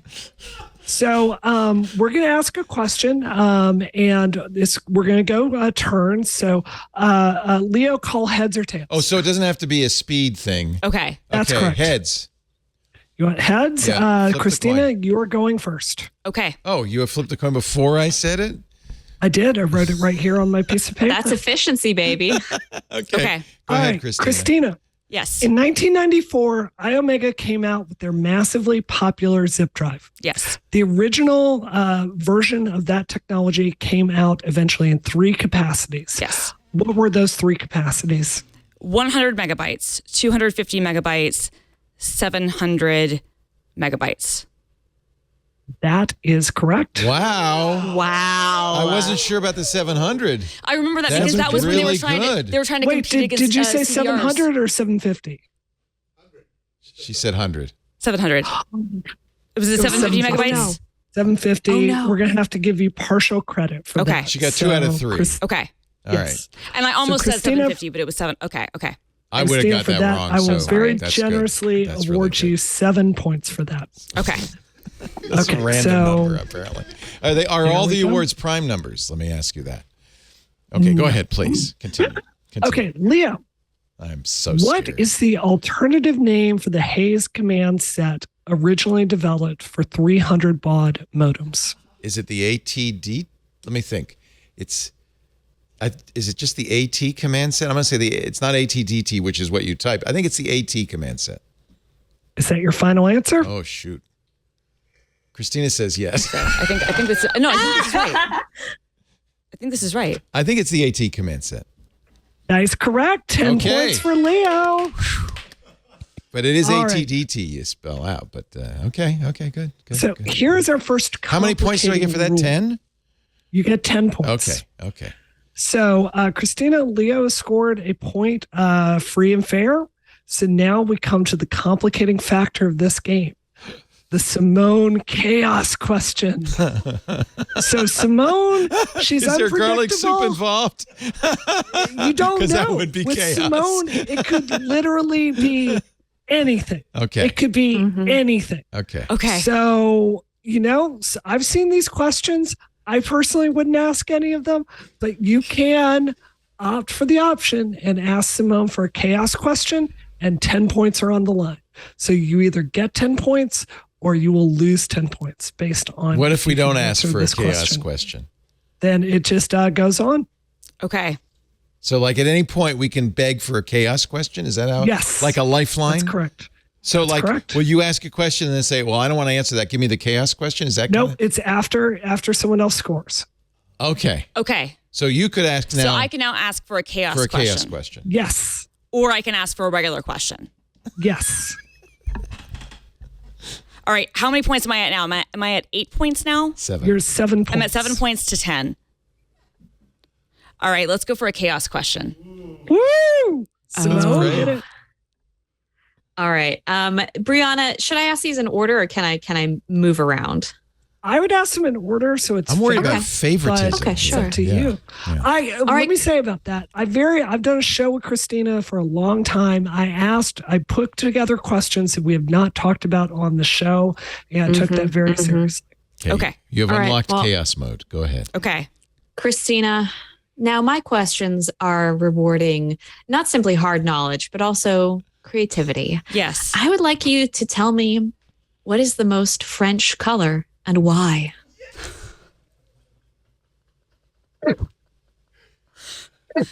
Le cordon bleu. Oh, that's good. That's good. I like it. Because that was the first pun I could think of, and that's my answer. Cordon bleu. And that's your reason why. Yes. Oh, God. Now, so is there judgment involved in the answer? I don't know. Whatever Simone, you have to thinks. decide now. You can't predict how she's going to go. I am the expert of the Simone Chaos Yeah, what is the questions, most and French I have color? to say, Oh, I'm never taking it's a Le chaos. Cordon Bleu. You're correct. She's right. I think she's right. You got Is that it. 20 points? I'm looking Do you at get extra? Wikipedia. No, I right think here. I just now have 10 extra points. 10 extra points. 10 extra points. That's right. Now it's That's good. Christina's Okay. turn. All right, Christina, Wow. what G4 TV host starred on 3 shows? Attack of the Show, X-Play, and G4 Underground. So glad you didn't ask me that question. Attack of the Show, X-Play, G4 Underground. Was that Kevin? What's his last name? Your final answer? Kevin Pereira? I just want to, so that's your final Yeah, that's answer? my final answer. Nope, Morgan Webb. Morgan, that was actually my first thought was getting Morgan, but okay. All right. Wrong on that one. Cool. Wrong. Oh, so Okay. you're So glad you didn't ask me that question. I'm Leo? glad that I at least Morgan would got have been mad at me for getting she it would have been mad at wrong. you because you know her and Yeah. I don't know. I was just somebody watched these things. So, and I'm just glad I took the chaos question. So, okay. So now she's got 27 points. No, I've got 17 points 17 points. You're at 10. Why Leo. didn't she get another 10 for getting the Morgan? because I got it Oh, wrong. you got it wrong. That's right. Okay. That's right. Okay, So Leo, it's so you can getting take more a nauseous It's by so the funny moment. because my instinct was actually to say Morgan Webb first, and then when I was thinking of it, I was like, was she on Attack the Show? And I couldn't remember. There we go. Leo, you can take a chaos question or you can. So if I do a chaos question, I get that and yes. I get a question. Yes. Correct. But So it's there are only 5 chaos questions. And just it's a so you know. chance to, basically, it's a bonus. Yes. You have a Yes. chance to either get another 10 points or lose 10 I points. just want to throw up. All right, I'll do a chaos question. Okay. Oh, boy. Oh, Leo, I'm so sorry. It's not the French one. Can you explain to me, to my satisfaction, the plot of S.S. Rajamouli's 2022 masterpiece film, RRR? So, you're in a spaceship on the way to Mars. Okay. And unfortunately, what you don't know is that in between you and Mars is a black hole that no one's seen because it's a black hole. Sure. You get sucked into it and you emerge into the Teletubbies kingdom. Now, the comedy that ensues subsequently is really the main point of RRR, but I don't want to spoil this for anybody. All right. Judge Simone, you're tough but fair. What's the verdict? I'm so torn because it feels disrespectful to the great director to give this any points. But also, you really did put in. Wait, no, okay. I will give you this if you can explain to me why this film that you have just described so perfectly is called RRR. Because, well, it's a fictitious Triple story R. about 2 heroes who are away from home in the Teletubbies land. What does that have to do with the letter R? Leo, I'm giving you such a big option. I am RRR. I am holding I've out never my even hand. heard of RRR. Is this some Bollywood epic picture? Yes, it's a masterpiece. It is a Tollywood feature. Tolly, Thank you very not much. Polly. Thank you. Yeah. It's really reliable. And that's okay. The Teletubby movie is called Really Right Reliable. Yeah. Leo, No? you just talked yourself out of 10 points. I don't. I'm sorry. I had yourself out no of reason it, to get man. any points for that at all. I have no idea right. what's going on. All right. Unfortunately, Leo, you It's were about not- pirates 0 on their points. way 0 to points. Mars, and they go, "Arr, arr, arr," when they find out they're landed in Teletubby land. 5 points. He gets half points. He I gets saved, half points. Okay, I you'll saved give me 5 points myself for that. with the Very Teletubbies generous. joke. Okay. I love a Leo, pun. You're at 5 She points. does love a see, I didn't know this. This question's easy. This is an easy one. You'll be very happy. 2 companies developed the CD-ROM format in 1984. What were those 2 companies? Sony was one. The other company, CD-ROMs, Philips. Is that your final answer? Yes. You are correct. That means you were at 15 it was a joint points. effort, right? Joint effort, Sony and Philips, yeah. Nice, And I nice. saw the chat room did say it, but don't say this chat room. Yeah, But the I didn't chat- see it before they said it. But don't say any answers because that spoils it. Yeah. All right. So, Christina, Elon Musk has now suspended Kathy Griffin Yes. on Twitter. yeah, we saw that.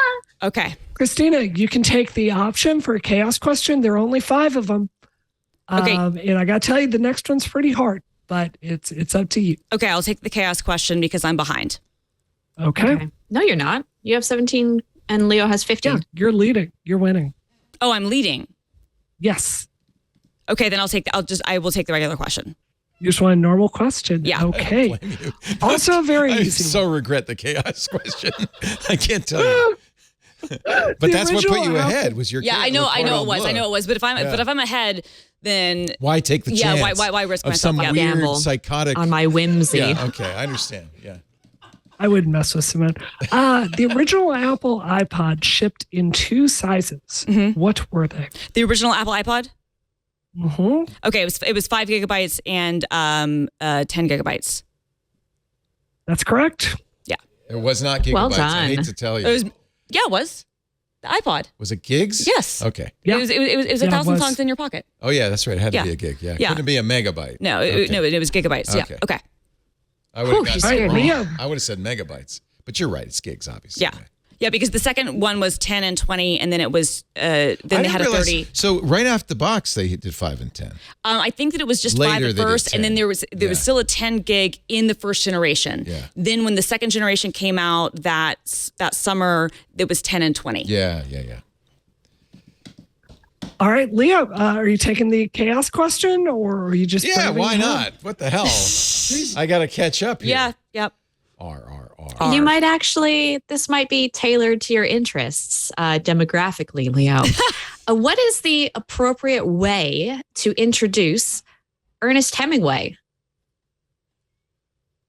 How would you do it? How would you introduce Ernest Hemingway to someone? I don't know where she's going with I this. don't either. I would just say, here's Ernie. I can't believe you specifically chose a nickname that Ernest Miller Hemingway, born in Oak Park, Illinois in 1899, hated. Okay. Chat room suggesting come to Papa. Would that work? Ooh, chat gets 10 points. Chat I like gets it. 10 points. Chat gets That 10 and I, points. we are vibing, and I bet chat has watched RRR too. So, Leo, I can't believe this. Come on. So I take it I don't get any points for that. No, Ernest, no. Okay, Simone, how should one introduce Ernest Hemingway? Ernest Miller Hemingway, born in Oak Park, Illinois in 1899. That's how you should introduce him. But if you had come up with a better answer, I would have accepted Come to it. Much Papa's like pretty as good. chat, come to Papa. Come to Papa's pretty great. good. Yeah. I would say All right, I'd so wave Simone, you over and are see we you across doing the room. minus 10 points on this? Oh, I lose what's your points? Sorry. Yes. That's why it's the chaos Like question. I'm going to 0 now. Yeah, No, but you you're might get the 15. tech question. You're 15. Okay. You shouldn't have toyed with okay, me, so Leo. tech question. Which version of OS 10 was the first to support 64-bit architecture on PowerPC? Mm-hmm. Oh my God. Come on, you know this. I do? Yeah. On PowerPC, 64-bit. It must have been a big cat or a cat of some kind. Yes. I'm going to say leopard. Is that your final answer? Yes. That is not correct, unfortunately. No. It was Jaguar. Yeah, that was 10.3, right? Yep. 10.2, actually. Oh, it was 10.2. I would have gotten it wrong then. Yep. So, okay. There we go. Okay. All right, Christina. 2 chaos questions left. Are you gonna take one? Yeah, or I'm are gonna you take a chaos enjoy your question. lead? Because it's chaos and we have to. It's chaotic. I think she's put all this effort into these I agree. ridiculous questions. Also, I feel like I have a buffer Christina. now, so even if I lose, I have a shot. You have a buffer. You Right. do. Pretty much, it's And- guaranteed I'm going to get a pie in the face. Well, or no, one of us is going to get a pie in the face. Can we do it at the end of the show instead Yes. of in the middle of the show? Okay, Absolutely. Thank you. I would have just to- us we as still a have another reminder. few hours to go. Absolutely. Okay. Yeah. Okay. The chaos questions are artistic. They are creative. If you Yes. don't know an answer, That's my problem right there. You have the ability to invent one to my Yes. satisfaction. I tried. And in light of that, Yes. yeah, did you try? Christina, which F1 driver most deserves the moniker of my evil wife and why? Well, Lewis Hamilton, because you love him, but he also confounds you, and his team definitely confounds you. Oh, but is he the evil or is it Mercedes? Well, Mercedes is the evil one, but you also want him to be your wife. So, Christina, I can't give this to you. okay. I'm sorry. I Okay. love Lewis Hamilton too much to ever call him my evil wife. Okay. Let me think Yeah. who Sorry, Christina. Evil wife. So Who would be minus 10 points or evil- partial credit, evil Simone? wife? I do want to hear Leo's Yeah, I do. Yeah, opinion I'm on thinking- this. Who This would be- actually probably would have been the one that Leo would have been totally been great at. Evil wife. I do have one in mind. I'm willing to put him aside for the purposes of your creativity, but there is someone You who's have something very in mind that's like an obvious Oh yes. evil wife. Oh yes. I think. Well, I'm torn between Daniel Ricciardo and Sebastian Vettel. I can't decide who should be my evil wife. I'm going to say Sebastian Vettel because he's sad and lonely Oh my now god. that he's not racing anymore. Oh, that's good. I disagree. I think Red Bull era Seb would have been an evil wife, but now he's just like a beekeeper dad. And he he only wants good in the world. Okay. Daniel Ricciardo, aside from what he did to Yuki Tsunoda last week, Yeah. hasn't been doing any crimes. That was pretty evil. Yeah. Fernando All right, Simone, Alonso. I need a judgment. Fernando What is my Alonso evil is wife. your evil Allotment here? wife because why? Of all of the history of crimes that he has Just committed on crimes. track and off, Crimes. You know, he I'm only thinking. cares about chaos. I'm thinking George Russell is an up and comer though, as an evil. Oh wife. yeah, future evil wife Future right evil there. wife. Yeah. All right. Okay, judgment. Sorry. I will give Leo half points. No, I again. get no points. no, I'm no, not. no, I was no, just. this isn't I was Leo's- just throwing this it is- in. Yeah, it was my Sorry, question. sorry. I almost Okay. said Amber Heard, but I gather that she's not in the F1. No. That No. would- Okay. No. Let's no. Irrelevant. All right, Simone, what's the judgment of Christina's points? Christina didn't get it. No, I did not. So No. minus Lewis 10? Hamilton. That's the evil wife. All right. Christina, so you're at 17 points now. This is your Yes. chance to come on back. Speaking of the Jaguar, Come on back. She's Yeah, no, beating but I thought I was already She's ahead. beating me. What is the score? I'm sorry? Chat room. What's the score? Yeah, because Score right Leo now, didn't get the last question and I he'd don't already think, lost 10 I don't points. even think I'm close. So he's at 5, I think. I think I'm almost negative. 10 plus 5 plus Minus- 10 minus 10 plus 0. Okay. What? 15. I was told Yeah, there would 5 be points. no math. 5 points. 5 points. Okay. Okay. So you've like 10 points ahead of me. Yeah. You can't lose. Well, no, I mean, I could definitely. All right. Yeah. Christina, speaking Yes. of the Jaguar, what universally panned title was the pack-in game for the Atari Jaguar in 1993? Oh my God. Oh my I'm just gonna God. Leave now. Okay, no, but it looked like it. Okay, it was.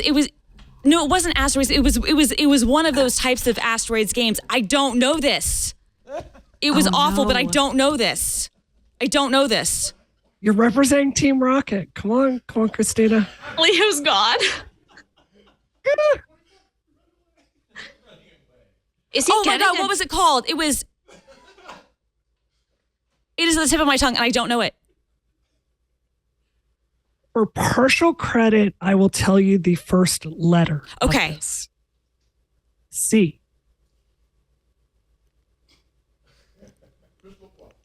No, it was.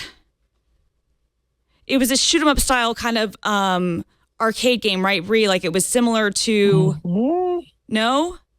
Yeah. Yeah. Okay. It was okay. It was. Come on, it was the 90s. Think about what was everything in the 90s that started with the C. Crystal Quest. This is what I'm hearing. I'm cheating here. Crystal Quest.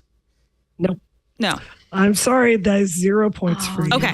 What was the answer? It is Cybermorph. Oh my God. Yes. Okay. I would never have cyber. I never would have gotten that. Okay. All right. All right. I guess we got to wait for Leo to come back. Then. Yep. We'll see if Leo is going to return or not. Might Are you guys having a good time? We're having a great time. Leaving the country so he doesn't get pie in the face. So this week in tech, listeners, if you want more chaos like this, tune in to Rocket every week, Relay FM. Become a boosty. You'll have even more opportunities to hear like the twisted things from Simone's imagination, but also Bree's great question games. I got mine wrong, by the way, Leo. Did you? I did. I never was going to get cyber or something. So but I appreciate that. Are you a beekeeper now? This feels like cheating, I think. It's just defensive. All right. Okay. Leo, would you like a chaos question or how many? Simone, you only there's have one more chaos left, question. right? If you want to I got one more left. Let's do the chaos question, even though I have no hope in the world. Okay. Leo, no, I know. believe in you. I think you can get this one. And you'd be doing me a huge favor if you did. Okay. Yeah, because if you did, then I get pie in the face. This is great for either way. This is fantastic. I know who's getting the pie in the face, and it ain't you. Go ahead. Can you I could see this coming invent a mile away. a plausible excuse for me to have not played A Link to the Past so that next time Brianna and Christina give me crap about it, You need I to can play this give game, them- Simone. Well, do I? Leo, can you invent a plausible you excuse can't for play why it. I haven't done it yet? You can't play it. You have sausage fingers. Oh my God. It's not. It's That's not true. It's not even possible. them. Yeah, look at those. Yeah. No, this is well known. I don't even know why there's a question. Frankly. You're so right. And Yes. I can't believe. Well, Yes. see, the thing is, because we don't do a video show, I'm gonna get the Brianna pie in and the face. I Christina love don't this. know They about never my knew sausage about your fingers. sausage fingers. That's play true. We any never game. knew. It was a side effect from Qzempic. They say it in the commercial every single time. You should just know that. 10 points. Thank you. I think I should get 15. But Leo, okay. back in the All right. game. Saving my life. All right. Leo, in 1997, She calls them- a consortium. Jimmy Dean, Go ahead. grilled pork sausage fingers. Sorry, in what year? In what year? 94? 1997, a Seven. consortium was developed to standardize 3D graphics for the web. What was the name of that consortium? 3D graphics for the web. That's the key. In 97, I have no idea. I'm pretending. I'm Sorry, vamping. what 3D graphics for the web. so what I didn't hear what company? No, she just said 1997. What was the name of the consortium. 3D consortium Oh, 3D consortium, 3D for graphics. graphics on the web? It's probably going to, when you say it, it's going to light my eyes up. No? You're shaking your I'm head trying to too. think. 3D consortium. If you 3D. get this, Leo, I gotta say you're in a good position to win this. 3D for the web. I'm going to say the 3DZ Alliance. Is that your final answer? Yes, I have no idea. Was it OpenGL? No, it can't have been OpenGL. I was thinking it would be The OpenGL? that's kind of what I was thinking. But to be it's not honest. for the web. The web is the weird part. Yeah, of that is the web. That is the weird thing. Yeah, no, I have no idea. Web 3D. Web 3D. I should Web have known 3D. Web that. Yeah, 3D. the name's it's in there. Wow. Okay. It's baked into the question. I was gonna say, yeah, Padre had this right in the chat, so good job to all the chat members. Because WebGL was actually my first thought, but 97 is too early. So Yeah, WebGL. Web, yeah, but Web yeah. 3D. Okay. Web 3D. Yeah. Okay. It didn't survive, did it? No, I don't think so. All right, that was the final question. So now we just have to tally everything up. So wow. Christina, your score. I tell you what. Well, let me do a break Yes. Yep. You do that while I do all. because the we've math. pretty much lost the audience at this point. So I should do what I can to get them. The Yes. pie in the face Yes. will make them come back. The pie in the face at the end, because I don't want to muss my hair. 100%. Or I don't want to mess mine. I mean, I don't want to. And I don't want to get stuff all we over. We know pretty I don't well. know. who's I don't gonna actually get a pie know. in the face here. But before we do that, let me tell you about IT Pro TV, and I hope you know how much we love IT Pro TV. Don Pizzette and Tim Broom founded IT Pro TV back in 2013 after going to an event at NAB that I was on a panel with Adam Carolla and others talking about kind of the future of video podcasting. And Tim and Don were already trainers in a classroom, IT trainers, and they said, wow, this would be a really cool way to do IT training. Not tied to a school, not tied to your location. You could watch it from anywhere. It could be always up to date. IT Pro TV was born. That was 9 years ago. They've grown like crazy ever since. Now they have that beautiful facility in Gainesville, Florida. 7 studios operating all day, Monday through Friday, creating new content because IT is always changing. But with IT Pro TV, you're getting the best, latest training for people working in the field who are real experts who share their passion. If you've got a business, you've got an IT team, this is a great thing you can give them to keep their skills and knowledge up to date, to give them new skills, to help your business on its way to success. They will love it. It is a benefit they will totally value, and they will do it. And that's the other thing. I know probably there's some concern. Well, I'm going to get this for them, but are they going to do it? Well, yes. 80%, more than 80% of the people on IT Pro TV who start a video actually finish it. They're engaging. They're fun. People love them. And your team is going to really value this. You can monitor, too. They have a great dashboard, which lets you assign seats and team members, access monthly usage reports. You get beautiful visual reports with information like logins, viewing time, tracks completed. You could justify it to the higher-ups with these reports. You'll get immediate insight into your team's viewing patterns. And they've got training for everything. 5,800 hours of training in Linux and Cisco and Microsoft and Apple and security and cloud, everything. Not just technical skills, compliance skills, soft skills like marketing, all the training, all the certs for your team in one place for one great price. This is something that your team will appreciate and you'll get the benefit of. IT Pro TV. They've got individual plans too if you're looking to get into IT. But I really want to talk to the business people out there who have that IT team. This is something that will keep them happy, keep them learning, make them more valuable to you. And that's a win all around. itpro.tv/twit. Give your team the IT development platform they not only need, but they want to level up their skills while enjoying the journey. For teams of 2 to 1,000, go to itpro.tv/twit.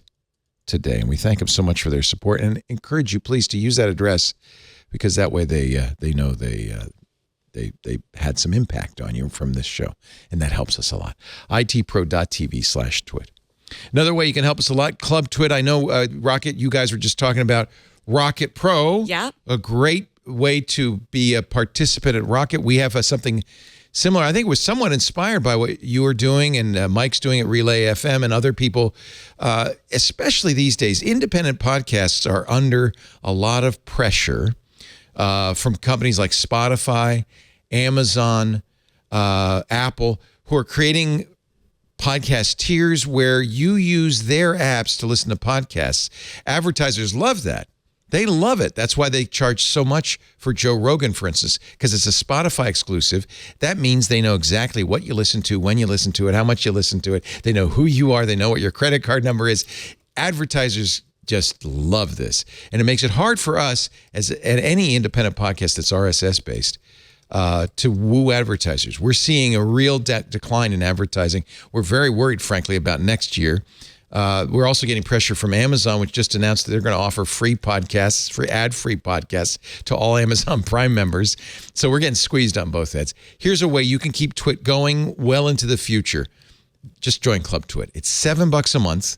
You'll get ad-free versions of all the shows. We don't need to sell ads to you because you're already giving us the $7 a month we'd make.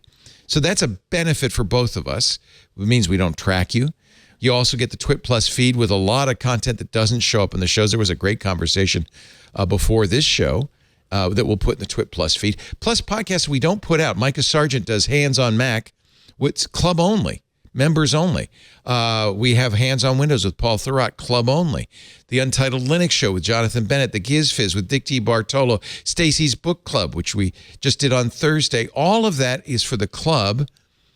And the reason is we can't sell ads to it, so we let the club support it. You, as a club member, you're supporting it. You're making it possible. Many of those shows, we hope, will be eventually become big enough that we can put them out in public. That's what happened to This Week in Space. We were able to generate advertising revenue over time. So you're supporting us in the development of new shows. You get ad-free versions. You get special shows.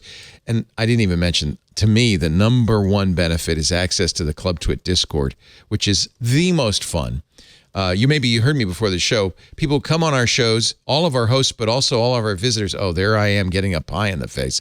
All of our hosts and all our visitors have membership in the club, and it's a great way to talk to people, not just about the shows and the content of the shows, but everything geeks like to talk about, because we have a huge number of sections on everything from anime to autos to Linux to science to sports.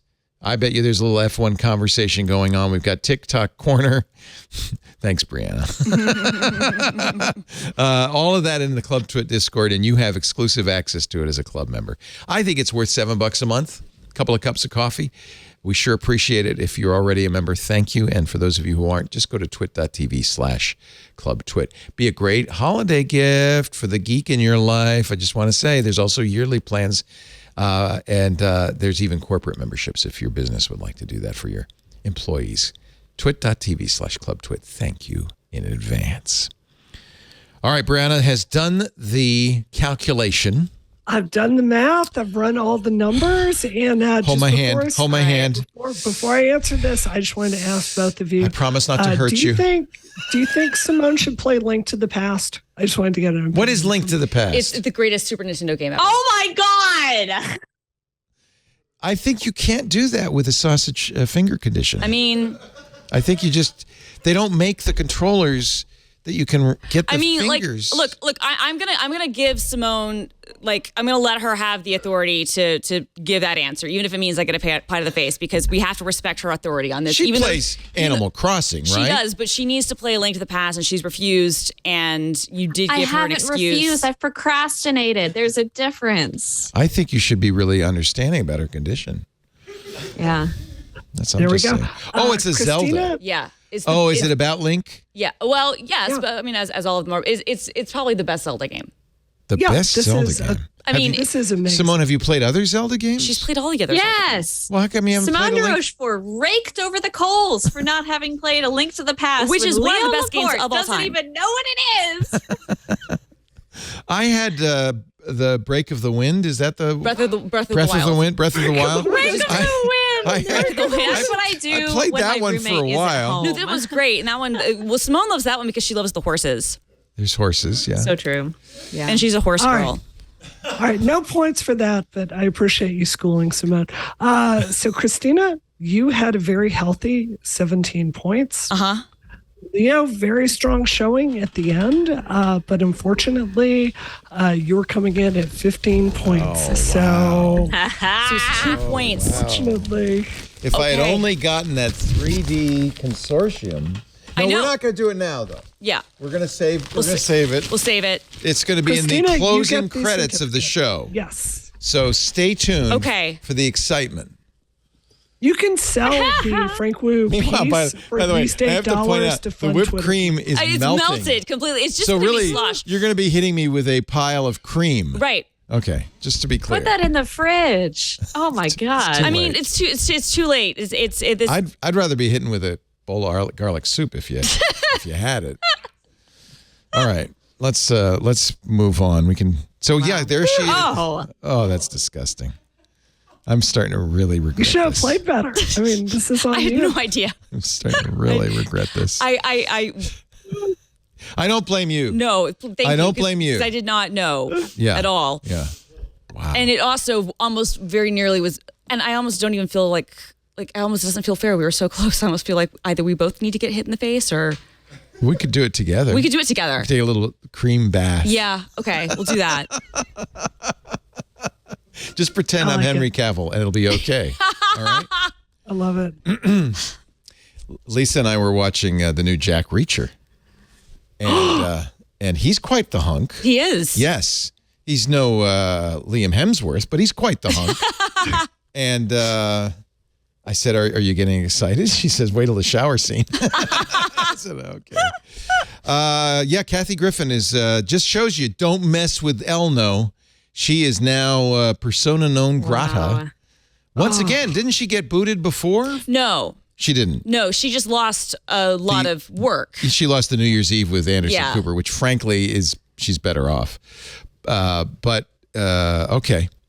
So that's sad. It is. And again, this goes back to, like 5 days ago, everything is free fine. Speech for everybody. And now if you impersonate anyone, and also to be clear, it's the display name. It's not like she changed her. It's still at Kathy Griffin. Yeah, it's not like she registered an account like with like E and like a character that looked like and by an the L. way, here's a dirty little secret on the blue check. It's just an emoji. You can do that anytime, right? Which she apparently did. Is it? Well, she's got it. Do you think? Oh, because she's Kathy Griffin. She's Kathy Griffin. Right. Oh, that's very deceptive. Yeah, I don't think it is. See, I'm confused because on Mastodon you can. Right. Everybody can. Like that this on is iOS. all deceptive, but it's also one of those things where these policies have been in place before, I think. And then Elon was just like, everything the impersonation. But I have to tell you, I've been impersonating. In fact, the reason the blue check started, I was going to say, that's the whole reason I got Tony mine. La Russa. Mm-hmm. So Tony La Russa, who was the manager of the Cardinals, I think, at the time, but maybe before that, the Oakland A's, he sued Twitter because there was a Tony La Russa impersonator. Not illegal. Nope. And there were there were people impersonating you and me and Jeff Jarvis and all sorts of people. But he sued, and Twitter said, "We're going to win this one." And I think they got the judge to drop it because there was just no. It's a dumb thing. He's a public figure. But in the very moment that they did this, they announced the blue check. And it's thought that this was really because they realized there is a problem with impersonation. Yeah. And it should be the case that if you are following somebody on Twitter, there should be a way of verifying that's really who they say they are.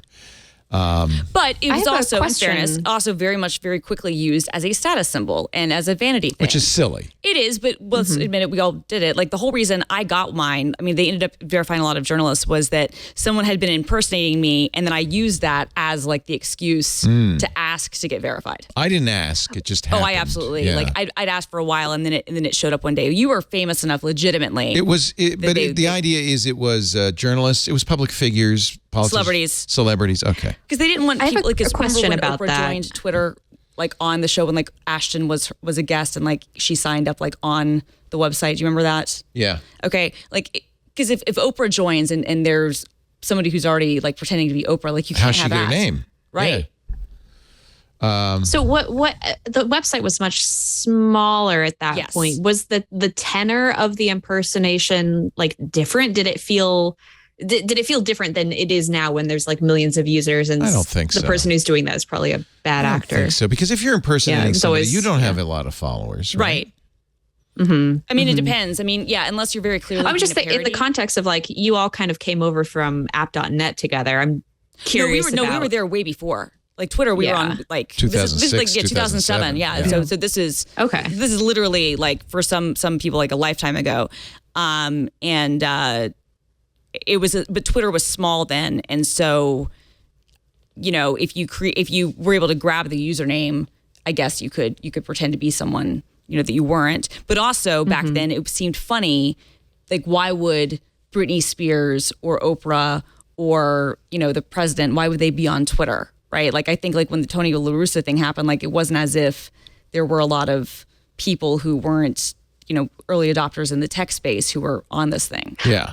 That's kind of what I'm wondering about it. Like, because now it would obviously be a parody or something malicious. But back then, was it seen as kind of, like you said, a joke of like, haha, imagine if this person were actually on Twitter when everyone knows Oprah's too big for funny Twitter. parody accounts? There were. Well, what were some good parody accounts on Twitter? Do you remember?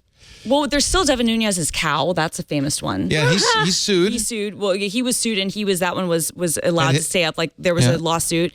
But there were a lot of parody ones. Like the whole reason that Donald Trump is real The man Donald who Trump has it was all because account. I love that one. people would register names. Which one, Brianna?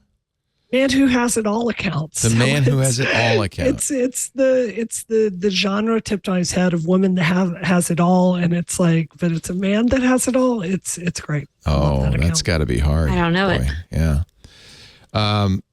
Since I have elected not to pay $8, I guess I will lose my check. Not that I care, but I don't see how that helps anybody. Well, but won't you have to pay for it for TWiT and all the associated like TWiT accounts? We won't give them any money. No. Okay. What does it matter? Yeah, I mean, fair. I don't know, man. Honestly, if it were up to me, which it's not, I would just tell the marketing department, please don't post on Twitter ever again. I've been saying that for years. What's the point? Yeah. I don't think there's any value to it because it goes by, right? Who sees it? And if you see it and you know what it is, then you're already listening to our shows. I don't see any point to marketing on Twitter at all. And it really baffles me that brands take this so seriously.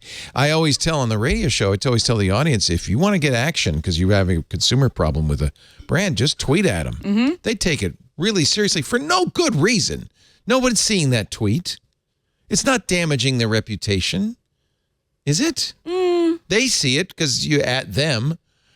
I don't know. I think that it can be. I think that it's definitely. I also think that it's interesting the way that brands, and it started with Comcast, and then it went into a lot of others, started to use Twitter as a Comcast Cares, very famous. Very famous. This was a guy who's Frank, just a normal guy at Comcast who created a Comcast Cares Twitter account to handle the backlash against a company that, frankly, most of us have. And it did help them. It did help them a ton. Yeah, but that was a long time ago. Delta, and they don't do this anymore, I don't think, but for many, many years, they ran a huge amount of their customer service stuff through Twitter, and it was plugged into their other CRM stuff. Such a mistake. No, it was great because it was much faster to get in touch with people rather than calling. You could tweet and you could get in the DMs, and it was pre-chat ops, right? Now chat ops is the thing that you would do. Right. And you would do things, on WhatsApp or iMessage or whatever the case may be, but you could use Twitter for that, and it was a great way for them to deal with customer complaints, and you could do things a lot faster than otherwise.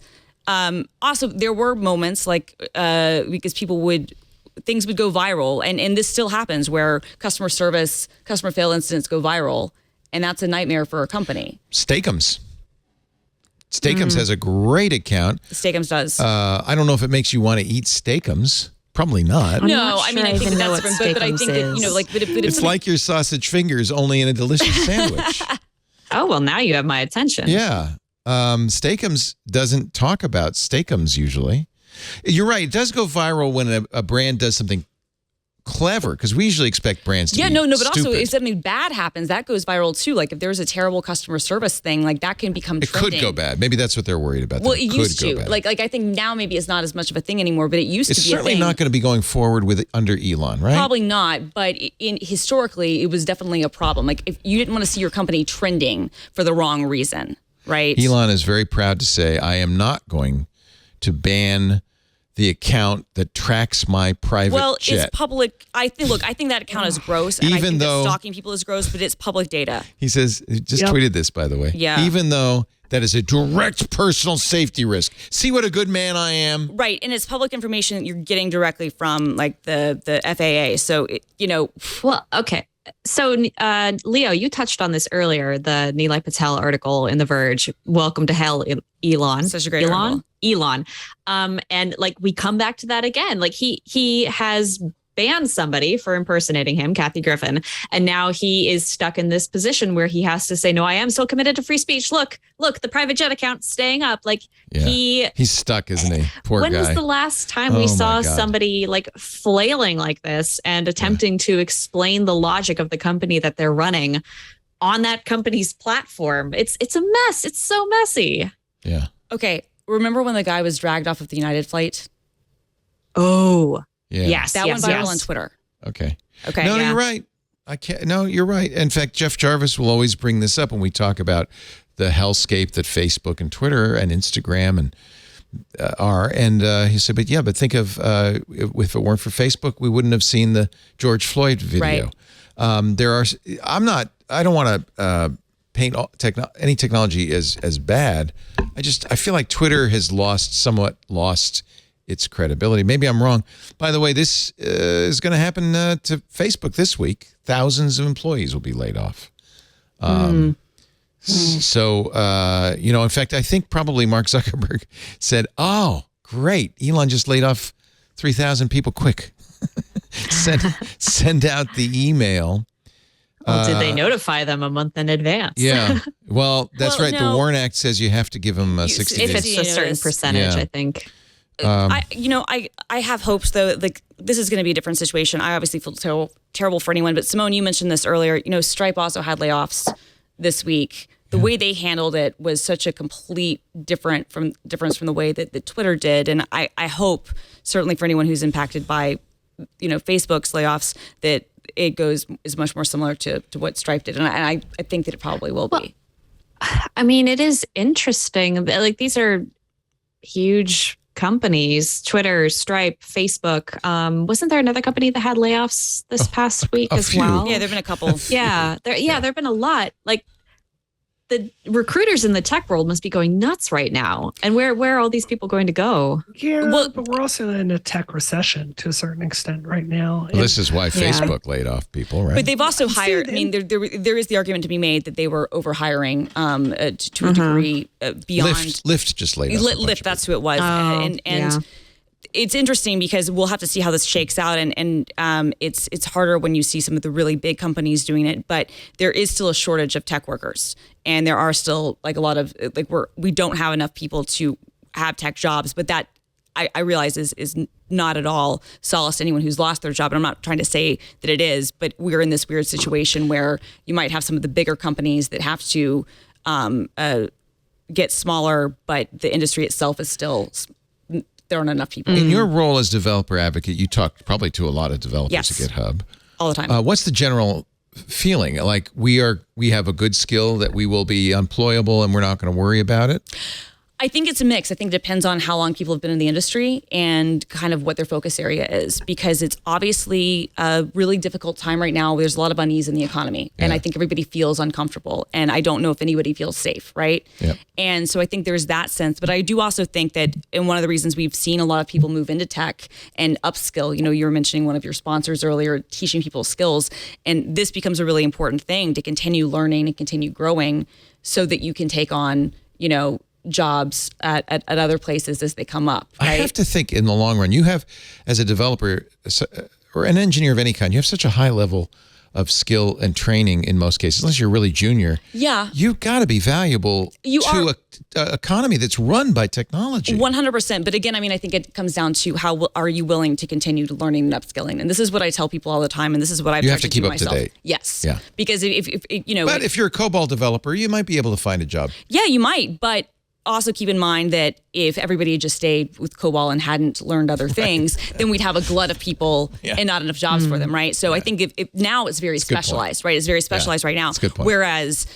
20 years ago, that might not have been a great place. So I think now it becomes, if what you're doing is, if you've become maybe overly comfortable, maybe just, work on upskilling if you need to learn a new area they're not familiar with, or Learn a new language, learn a new skill, a new technology. I don't know if it's like learn a languages new necessarily. framework. I think new frameworks, but also making sure that you're up to date on whatever the latest practices are. Like the development practices have changed a lot, even in the last That's decade. the good news. It seems to be constantly changing. Which I think that, and that's one of the things I say to people too, is that show that you're willing to learn, show that you're willing to evolve, because that, even if you are going into a job and you don't know the language, if you show, hey, I have experience being able to pick things up really quickly and I'm willing to put the work into it, that goes a long way. Kevin Rose, his ears must be burning by now, always said that he hired somebody more for their ability to learn, their interest in learning, not for their existing skill set, but their desire brilliant. To get to their intelligence, right? Because then you can learn another skill. Mm-hmm. So if you're a Ruby developer and we're doing Python, right? But you have this desire to learn and grow, and you've always stayed up to date, then I'm going to hire you because I need somebody smart. That's more important than somebody who knows Python, because you can learn Python. You can learn Python. I think it becomes, are you willing to be agile in that way? Are you willing to evolve? And some people, want to do this, right? Which is okay. But I think that's the thing that when I talk to developers, we try to encourage. We want to continue learning. I know that's how I feel about in my own career. I do have to. This is not quite as good as a diploma from an Ivy League university, but I do have to give you the TWiT so good. versus Rocket Showdown plaque, thanks to Frank Wu. Thank you, Frank. Yep, and I'll be getting the pie. You'll be getting the pie A little later on. Can't wait. You also have a badge, though, so that's good. I want to do the badge, but I'm going to save that because we really got to get some tech news in here. Absolutely. No, of course. We got to do more news for sure. Finally, is it the end for the fax machine? There is a the UK telecoms regulator Ofcom is considering whether to remove fax services from the list of technologies it requires telecom communities to support. We've also heard a Japanese agency which used to require faxes starting to think about maybe we won't require faxes anymore. There are still plenty of industries, banking, home loans in the United States. It's amazing. You buy a house, you have to fax a lot of stuff. There's still companies that like those faxes. Is it the end of the line for the fax machine? God, I hope so. I was really confused by this piece because I guess I didn't understand. So you've got the fax protocol, right? That's out there. What support do we need in 2022 from the telecom companies to support fax? That was the part of it I didn't understand. Is it mandated that certain emergency services have to? Oh, that's a good question. Have a fax machine? I don't like the protocol is mature. I don't think it's probably being built on today. What do we need from telecom companies on this? It just works over a regular phone line, right? Yeah, that's the thing. But it's frustrating. Like I think the service went out of business, but I subscribed for well over a decade a fax to email system where basically I could send an email to a certain number and they would fax it. And so I would basically just send like I would attach eFax or JFax. It was similar to that, but it cost less than those. But it was one of those things where I could just say, okay, I can send you an email with the PDF attached and what number I need, and then they would fax it for me. But yeah, at this point I understand, I guess in theory saying, oh well, we all have these machines and it's this protocol, but can we all just use whatever the DocuSign or whatever those things are, Yeah, I wish more people would use that. I don't understand. That seems more secure. A signature is not a very secure way to verify identity. I'm looking at the Ofcom, the British regulators' bulletin on this, and they don't say what specific technologies, but they point out that the many networks are migrating to IP technology, which means fax services will no longer work in the same way on an IP network. Right. So fax was always designed to work as a sound over a voice network. Apparently, there's something about IP-based networks that doesn't work as well. The Ofcom says it doesn't. You don't have to. If you're moving to IP, that's fine. You don't have to worry about faxes. It reflects that the use of fax services in the UK is very limited, and there are a range of free or low-cost alternatives available. Faxes were created in Japan, I think, because you didn't have an easy way to print a document in Japanese. Right. So you could write it and then send it. So I could also see it with if you're trying to compress that sound file, maybe that hurts the damage. Yeah, maybe there are certain parts of the protocol that just aren't audible to us, and they're restrained on bandwidth trying to support this. I think that's plausible. There is that issue of not wanting to disadvantage people who don't have a high level of technology. Australia tried to kill fax machines in hospitals 2 years ago. Doctors would wait around to receive documents at the fax machine because at the time they weren't computerized. They didn't have practice management software. They didn't have computers in their room. 2 years ago? Yeah. Well, 2019, 3 years ago. Yeah. Okay. I mean, it's weird that they didn't. Because here's the thing. I could have bought that argument 10 years ago, right? 15 years ago. Now it's difficult for me to sort of believe this because at this point, I think that it must be a much bigger hurdle to say that you need a hardwired landline in a fax machine. Yeah. Unless it were already a rule and they weren't allowed to send documents purely digitally. I could see that maybe for being privacy, a holdover. Right? Privacy. Yeah, but again, that's why you have they should have changed it to be clear a long time ago. However, because honestly, is sending it over a fax really any more safe? I mean, that could be intercepted, and if it goes to the wrong number, if it goes, you know what I mean? There's a lot of things that could go wrong. How many times Even today, every once in a while, somebody will have your number as a fax number. Right. And you'll pick up and it's beep, beep, beep. Has that happened to you recently? Or is Not in a while. Not in a while. Lisa, it was happening to Lisa like 6 months ago. Somebody kept Literally calling never her number. happened to me. Never? Was there some kind of drama with fax machines in the last election cycle over here? Am I inventing a scenario from? When you say over here, do you mean in this or on the planet in the US? Earth? Oh, in the yeah, US. over here on the planet Earth where I live. Okay, no, that's not ringing a bell for anyone else. So I must have made it up. Never mind. Okay. You get phone calls from fax machines? What? Yeah, don't you? I guess not. It's a famous episode of Seinfeld. Let me ask you this, Simone. Yeah. It's a famous episode of Seinfeld? Yeah. Where do you have a landline, Simone? No. That's why you don't get fax calls. Oh. Okay. Yeah, that makes sense. Yeah. Okay. But this is also sort of the point that I'm having. Like, no one has a landline. Like, I haven't had a landline and I don't know how long. Yeah. So if your business is already established, I guess, but I also kind of figure like maybe you should modernize for a lot of reasons. Well, but I feel like there's a reason for a business to have a landline. It doesn't mean they should be faxing but things, most businesses don't have landlines. They have IP lines. Yeah, we have IP. Yeah, we have there we go. Grand Central. We don't right. have, It's actually right. at this point I don't know why you would have like a regular landline if you're a business. You would, have a PBX. The lovely Brendan Carr, one of the 5 commissioners at the Federal Communications Commission, told Axios in an interview that we should ban TikTok in the United States. Fortunately, Carr is just 1 of 5. But does that seem FCC? I love Mike Masnick's response, which is Carr, who has resolutely refused to do what the FCC is supposed to do, which is protect privacy and safety with the telecom companies, instead wants to ban TikTok, which he has absolutely no oversight of. The FCC has no authority to regulate TikTok. Yep. Nor should they. Nor should they. Who does, though, is CFIUS, the Council on Foreign Investment in the U.S., and he's saying they should ban it. We don't agree with that, right? We were talking about TikTok and propaganda. I think it's all Red Scare BS, frankly. Scare. Like, I don't downplay, like, I think there is maybe an ideological danger there, but I think it is massively overplayed. And I think, honestly, at its core, this is a reaction. Like, so many of our large social networks in the U.S. are U.S. founded. Obviously, that's very different in China, where there's a lot of like state-owned social networks that are massive that we don't have access to over here. I think this is a knee-jerk reaction of fear to being like, oh, wait, this is tangentially, this is related to their social networks. We can't have that here.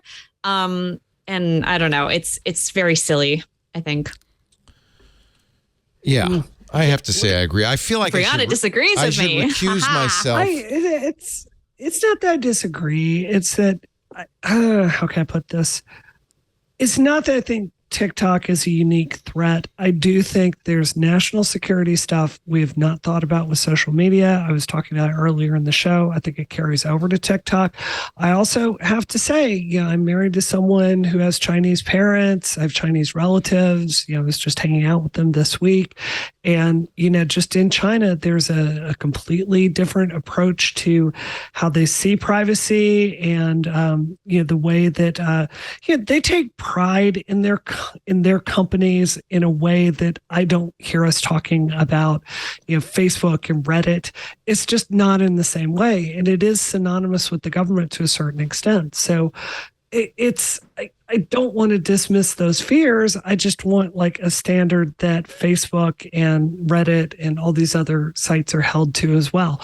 I do think we need to start thinking about NatSec. I do think we need to start thinking about your control of your own data over there. And I just think there's a wider conversation to be had here. Fair enough. Yeah.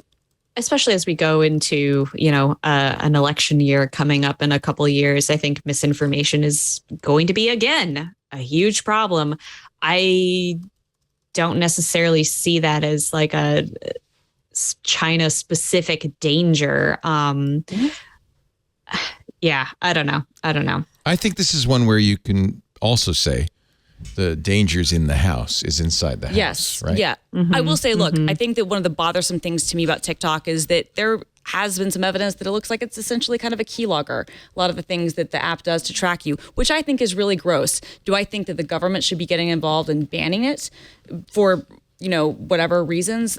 That I don't really agree with. But if there are things, for instance, happening on a platform level where they're doing things that they're not disclosing, then honestly, that is a great opportunity for Apple or Google, to kind of step in and saying, hey, you're not disclosing this, or this information that is getting To shared ban is them not from great. the App Store. Well, yeah, because here's the thing. Like if you're essentially doing a keylogger and doing everything that people are doing on, within that app and capturing every minute option, you're not letting people know that. That I think That violates the App Store rules. exactly. So that to me is really problematic, and I understand that there might be some concerns about the way that these platforms could be leveraged and used, by foreign parties. But I don't know. I'm not ever going to think that our government has the capability to enforce these things the right way or understand the technology well enough, or that we want to give them that right. We know that It's a slippery Facebook, slope to state-run media, state-run social networks right there. and we know that think. Facebook was used to manipulate and has been used for years to manipulate the electorate. Very clearly, you're going to ban Facebook. Yeah, right. Well, now you're onto something. Maybe we should just get rid of all social media. You won't find Take it back around. Nobody ever tried to influence an election on Mastodon. I can tell you that right now. Not yet. Not yet, baby. I just want to be really clear here for everyone listening or watching. I'm not saying we should ban TikTok. I'm saying there are real national security concerns. Yeah. We need to take those seriously. That's all I'm saying. Absolutely. Like, y'all, democracy is really under attack around the world. Name a country, bad stuff is happening. Strong men are winning all around the world. There's this is a real problem, and we've got to start thinking about it. Yeah. Well, I don't disagree. I just feel like TikTok is probably the worst way to do that, where you can really get the job done on Twitter and Facebook and other places. TikTok, it's just a bunch of cat videos and stuff. Well, no, it's No, not. not as we discussed, entirely. No. it is a radicalizing Information people. medium. Well, no, but it is also radicalizing people in certain ways. More than YouTube? I think it's for some groups, yeah, and I think the same way YouTube is, because what happens is the algorithm is so much better than YouTube or Twitter or other really things good. that it will get you into the same sort of self-perpetuating thing. I think that's the fear, but I don't think that's something that we should be legislating just because of the country that It's not about China. It's about the algorithm. right. Yeah, The they're algorithm- definitely. Oh, go on. No, please, Simone. I was just gonna say that there are accounts on TikTok that are news accounts, but it's like a person summarizing and. Oh, you knocked your cable loose there. Yep, I just hit my microphone in the That's exact the way to sausage turn it off. fingers. It's very hard to keep them. Oh, God. You think I'd be safe podcasting? Can't with these play the sausage break of the fingers. wind. She's going to just ruin it. All right, you can hear me now, though. Yes. Okay, great.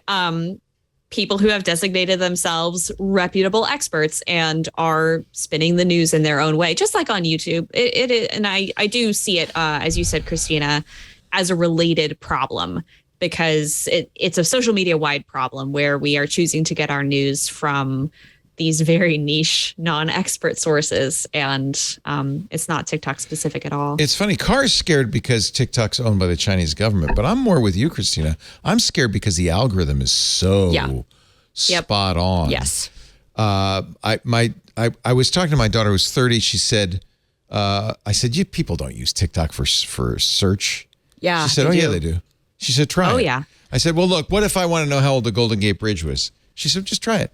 I searched TikTok and I found a bunch of videos on the building of the Golden Gate Bridge, how old the Golden. So yeah, so I could see why maybe the same way you'd search YouTube for some information, you might search TikTok. Well, yeah, because YouTube is the number 2 search engine, Yeah. and TikTok I'm sure is probably climbing.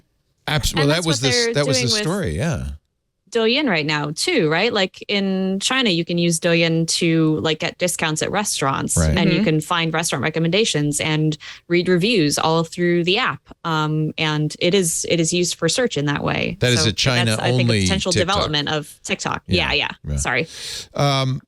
she also pointed out that, and I'm talking now a number of people who have multiple TikTok accounts because the algorithm is so good that if they want to see cooking videos on their one account, that's all they're going to ever see.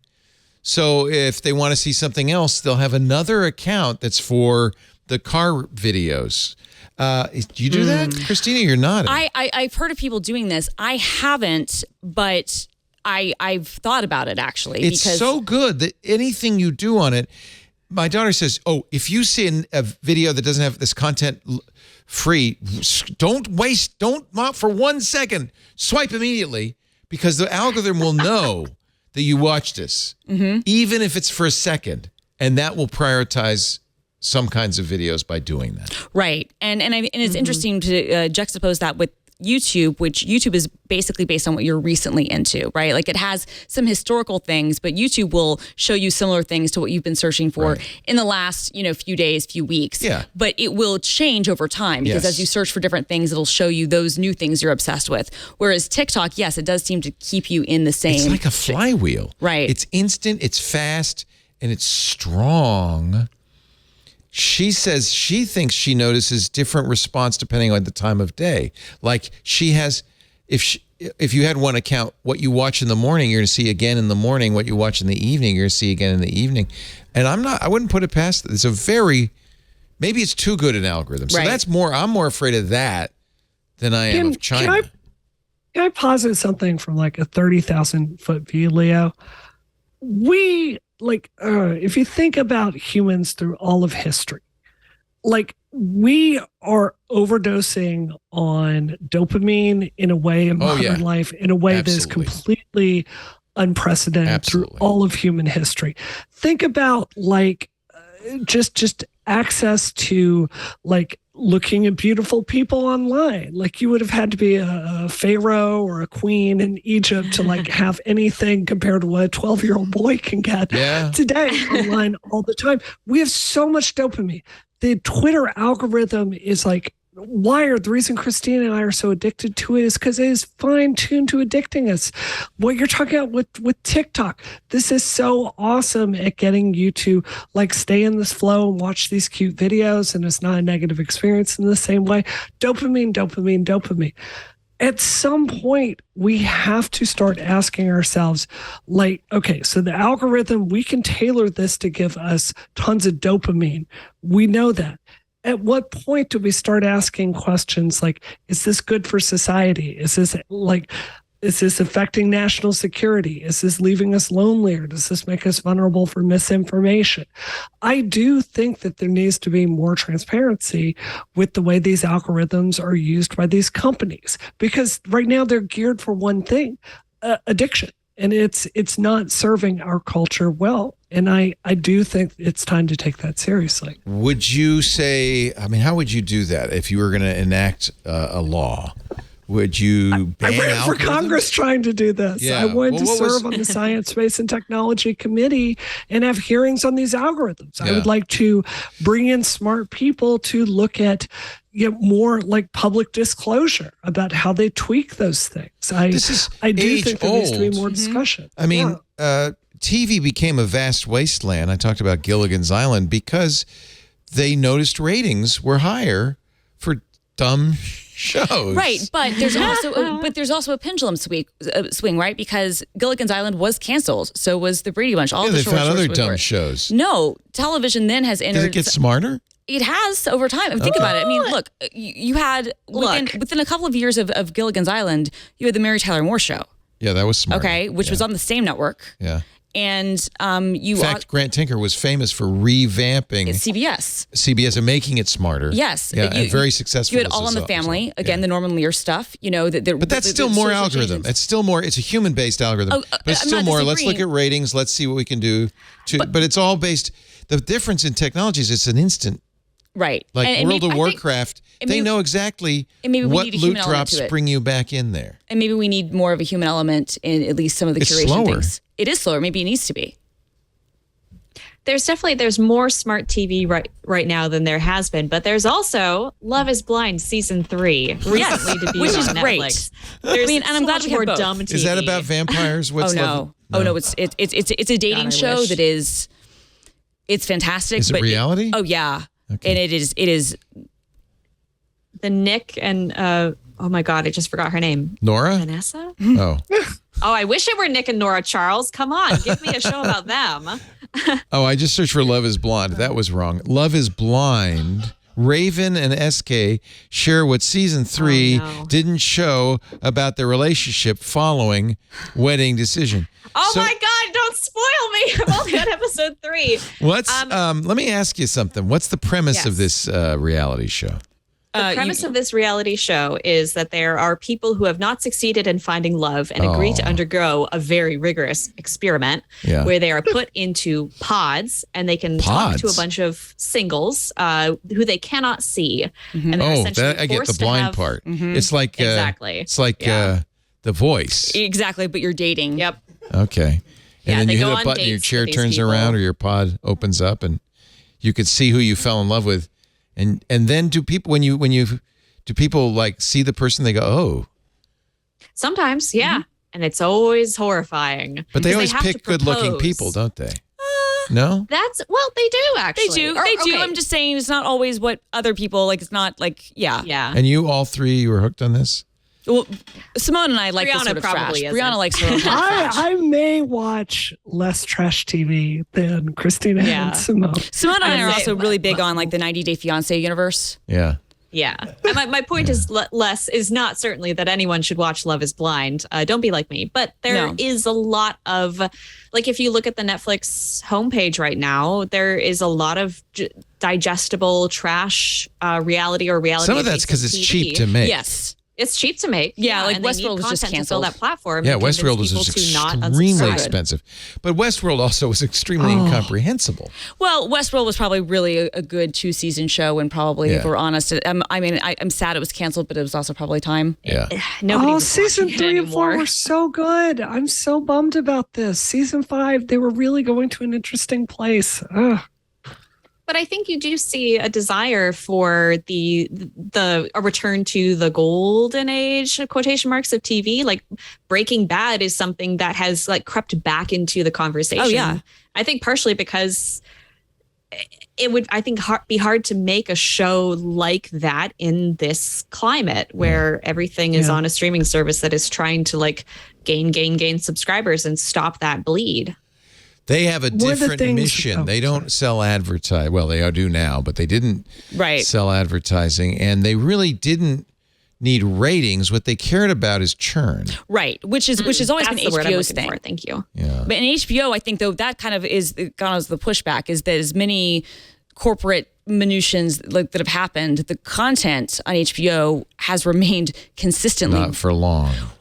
I don't know. I very much worry that David Zaslav is going to. I mean, I would worry more if Casey Boyes and other people left HBO. But if that doesn't happen, I actually, because I was very worried about John Stanky, and we had some, even the terrible name AT&T HBO Max. CEO, Yes, who is the overall edgelord in charge of Warner. he was, Time and Warner did and- really terrible things, Yeah. to a lot of that. But HBO Max, terrible name aside, the programming even on HBO Max was It got good. better. Yeah, and like But they merged this now with Discovery, right? Is that happening? it's going to be happening, but it's going to be Will that remaining change separate. it? I don't know. We'll see. Yeah. But like as long as we still have shows like Succession and White Lotus Brilliant. and The Vow and even 4-season things like Westworld. Right. Like I'm hopeful. Hugely expensive programming. But also pays off. I mean, the Game of Thrones prequel series broke every single record. So it was a success. You think HBO will continue down that road? I think so. I think that was at least Was proof Lord of the Rings enough? Was the Rings of Power enough for Amazon to keep that? I don't think so. No. I don't think that paid off personally. I think that investment, Interesting. they paid, $1 billion? Yeah. Well, they spent a lot of my money. God. Like was a ridiculous amount Quarter of of money. $1 billion just for the rights. Just for the rights, right. And then, a huge amount per show. Yeah. Whereas Yeah, but and- Jeff Bezos wanted that himself. Right. I wanted to say, as we're moving forward and turning the Gamergate thing into a television show, it's so interesting because you're. Oh, that's right. Now You're- tell me about that, by the way. Well, we're producing with Norman Lear's company. No which kidding. Is So you've which is. Is there a book that it's based on, or is it just your memories? I shouldn't get into it. It's going to be interesting. I promise that. and you're involved in it, though. Yeah, 100%. Nice. I'm actually one of the producers with it. It would helping make a very steer it. good. Is it going to be a documentary or fiction? I mean, the pitch we have right dramatized. now, it's more fiction. Okay. So and Kind of like interestingly, Anna I can- Delvey, sort of. A little bit more fact based. But what I was going to say is it's really interesting because my original pitch for this that Norman Lear's company was interested in is I wanted to turn it into more of a series, right? So you just keep going forward in time for however many seasons you can do that. It's so much easier now to sell that like limited content, like 6 episode, 10 episode thing, and Yes. if it does very well, you'll come up with an excuse to bring it back for season 2. Like what was that Watcher show on Netflix, which is terrible. Don't waste your time on that. But it's just a trend with rather than moving towards these extremely expensive shows like Westworld, something that's smaller in scope, cheaper to produce. That's just like everyone involved is telling me that's why where streaming is going. It's really changed the equation. Because it isn't ratings driven; it's subscriber driven. Right. Yeah. So apparently Netflix is going to offer this ad-supported tier, which is smart because then it's only a $5 a month subscription instead of $15 a month, and you get ads. Although I did see that they are not letting some of their most popular shows Right. on the ad, like The Crown, Oh, will not be available on that's the ad-supported tier. I wonder if The Crown is because that's a joint production. They don't have the choice. And they might with not the have BBC. the rights. They're also not going to be doing, at least they're not going to be doing ads in the middle of films. But some of their creators, like Shonda Rhimes, want that. They don't want because they're not creating shows Right. to be interrupted. Ryan Murphy, who's very smart, I think, and a very good producer, creates his shows with a 3-act structure. So he's said that he's okay with it. I actually think that's been a problem with streaming services. HBO, again, is different here because they've still made shows with like a kind of a beginning, middle, end. But when you go to an era where the amount of runtime could be inconsistent, and when you were creating shows to be streamed and to binge watch and watch the next episode immediately after, I think that does not play well with ad-supported content because it ruins the flow.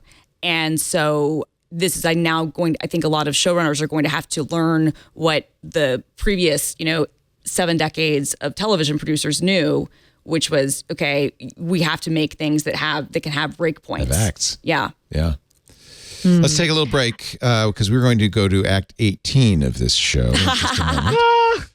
It's great to have the Rocket crew on, and I hope you listen to their show at Relay.fm. We've introduced a whole new group of people to something that is really a wonderful show with Simone de Rochefort and Christina Warren and Brianna Wu, and we're so glad to have you, the three of you. Coming up, I will get hit by a pie. So I know you're all going to want to stay tuned for that. Our show today brought to you by Podium. It's pretty clear among the other, and what we talk about on all of our shows is how technology is changing our world very dramatically, and sometimes it happens and you don't notice it, then you suddenly wake up and, for instance, who makes phone calls anymore, right? We text. And more businesses are realizing this is the way to interact with our customers. Customers prefer this. Maybe COVID taught us a little bit when you would, place an order and then they would text you your order's ready, and then I'd say I'm on my way and pick it up on the curb. And we just got easier and easier and easier. If you own a small business, you really need to look at Podium. It is a way to keep ahead of the curve by using the tools your customers want you to use, modern messaging tools. So it's easier for customers to connect with your business. It's easier for you to connect with your customers. I will tell you as a customer, I don't want to call a business, whether it's a plumber, a landscaper, a restaurant, a dentist. I hate playing phone tag. I hate leaving messages. I'm never available to talk on the phone. I'm always available for a text message. So if you're a business that communicates with me via text message, you're going to get my business. If you're running a business today and the only way to get in touch with you is a phone number, I guarantee you're losing customers. Customers who get that answering machine and get that service and go, yeah, no, never mind, hang up. Podium gives businesses the tools to compete with the convenience already offered by, Amazon's already doing this. The big businesses are doing this, but now as a as a retail business in a small town like ours, you can make such a huge difference. You know, I know that many of the people I do business with now are using Podium. My dentist, when I'm leaving, they say, your next appointment, and they give me the date in a way that I can click it. It goes into my calendar, and then this is so smart. Leave us a review on Yelp or Google or whatever. I click it. I leave the 5 stars. It's fast. It's easy. It really works. But it isn't just reviews. It's not just information. One car dealer actually, in fact, I think this happens all the time, sold a $50,000 truck in 4 text messages. You see this all the time now where a dealer will text somebody, hey, I just got the new Mustang Mach-E in stock. Are you interested? It works. A jeweler sold a $5,000 ring, coordinated curbside pickup, all through text, not once on the phone, right? A dentist sent out payment requests through text, got 70% of their outstanding collections in just 2 weeks. Yeah, you can actually get payments through Podium.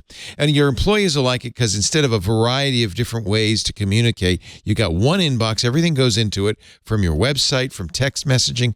You can do more than chat. You can get those online reviews. You can collect payments. You can send marketing campaigns that get a response. It's so easy. It's so fast. And your customers want you to communicate with them that way. See how Podium can grow your business. You can see a demo today, right now, at podium.com/twit, podium.com/twit, and give it a shot.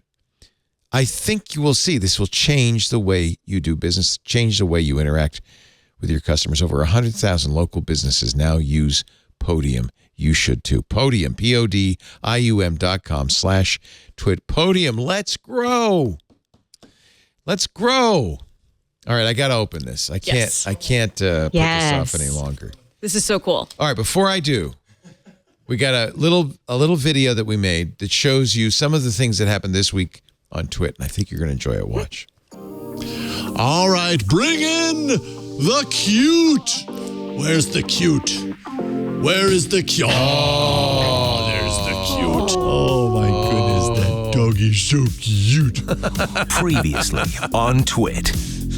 MacBreak Weekly. Everybody's trying to figure out how to survive, and Apple's decided that putting more gambling ads in the App Store is really the way to make it.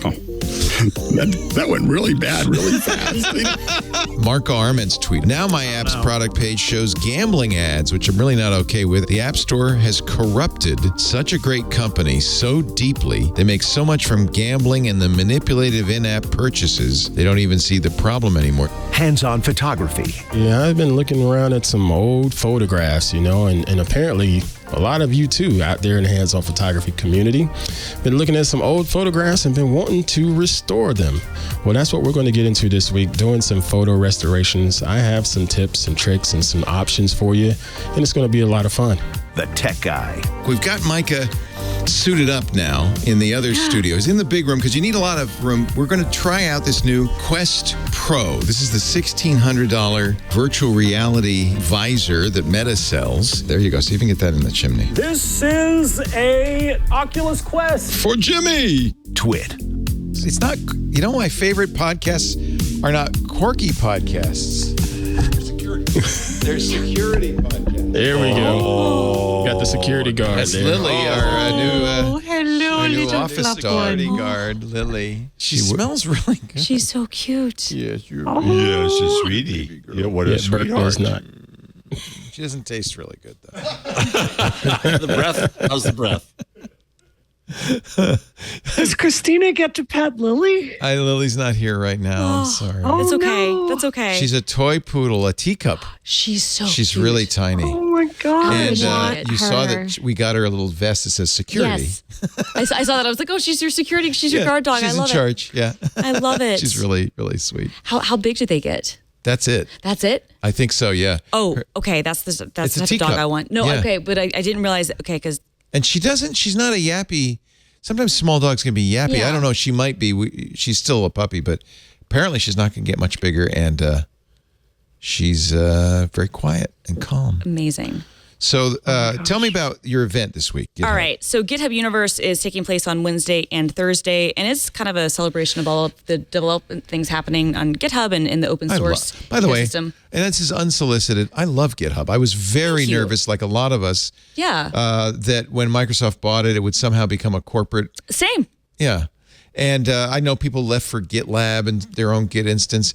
I never left, and I'm using it more than ever. I have a paid account now again, and I use it for my blog. It backs up my Hugo blog. I have 30 repositories because I do a lot of fun stuff. And it's great. I love it. I'm very happy with it. I have public repositories, and I have private stuff. All my dot files are on there. Yeah. I love GitHub. So thank you.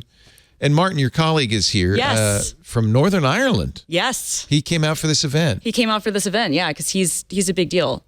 He's a big deal? Yeah. He said he's your driver. He is. Well, okay. I mean, that's what. No, he's your boss too. He's my boss too. Oh, I'm so sorry. No, that's great. No, he's also he's vice president of developer relations. You can he's have fantastic. if you want the beef jerky. You can have it. I'm sorry. I didn't mean to slap your hand. No, he loves this. No, but and actually, he was the one who this was his idea to make these badges. So we're giving them to people who attend the event. Some of our we're kind of doing a beta test. Can you get the over the shoulder, Benito? Yeah, these are for some of our GitHub stars and some community members. GitHub Badger 2040. So this is from the future. Yeah. So this is, you'll see, it is. Okay, there's a floppy disk. That's open it. Okay, that's definitely a floppy disk. No, that's the badge. It's a zip disk? No, it's in bubble wrap. Yep. Oh, and I got a nice GitHub lanyard. I'm going to wear this everywhere. This is awesome. So this is programmable. This has a Raspberry Pi 2040 in it. Oh, you're kidding? No. You can't even get those anymore. Right.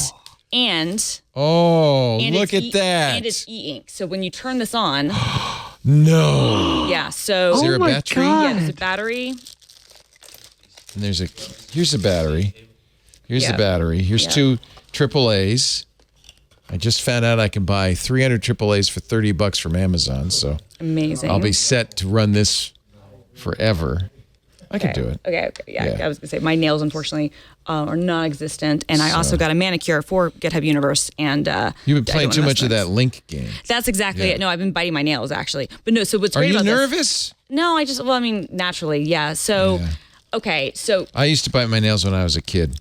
So this is also programmable. So it has a USB port. Okay, so this plugs in. The battery's in here. I'm going to plug this in. Yep. It's got an e-ink screen. Yep. So the idea is your visitors would wear this. So what you do, you program to get into the show. You program it. So you could program it. Yep. And it's for coders, isn't it? Yeah, but it's also got some easy. We've got some fairly easy things that people can do. Coders probably know which way to stick this in. I certainly am not having any luck. Christina, it's so funny. She really wants to. She wants to help so badly. She wants. It's just so cute. She's like, her little hands are coming in. I can do it. I really can. But Leah, go ahead. You want to try that? I put the battery in for you. It's teamwork makes the dream work. Yeah, that's exactly. And I got this, and then this is for charging up something, or I can't obviously use the USB cable while I'm walking around the show. Ooh, you got nice soft ones. Right. That's good. Like that cable. Oh my God! It has my name on it. Yeah. Oh my God. Oh my God. QR code. Yep. Oh, that is so cool. And Martin, what buttons does he need to press to? I think the power just went out, actually. No, it's just because it's e-ink, so it doesn't matter if the power went out. It's going to stay there. Huh? Okay. Wait, can I scan that QR code? Hang on. Yeah, what are you going to get if you... No, I think... the power went out. Oh, there it is. It just came back. You know, it's probably... I might not have gotten it in all the way. Loose connection, maybe. The QR code links to your profile on GitHub. It links to my GitHub profile. Leo Laporte. Wow. GitHub.com/Leo Laporte.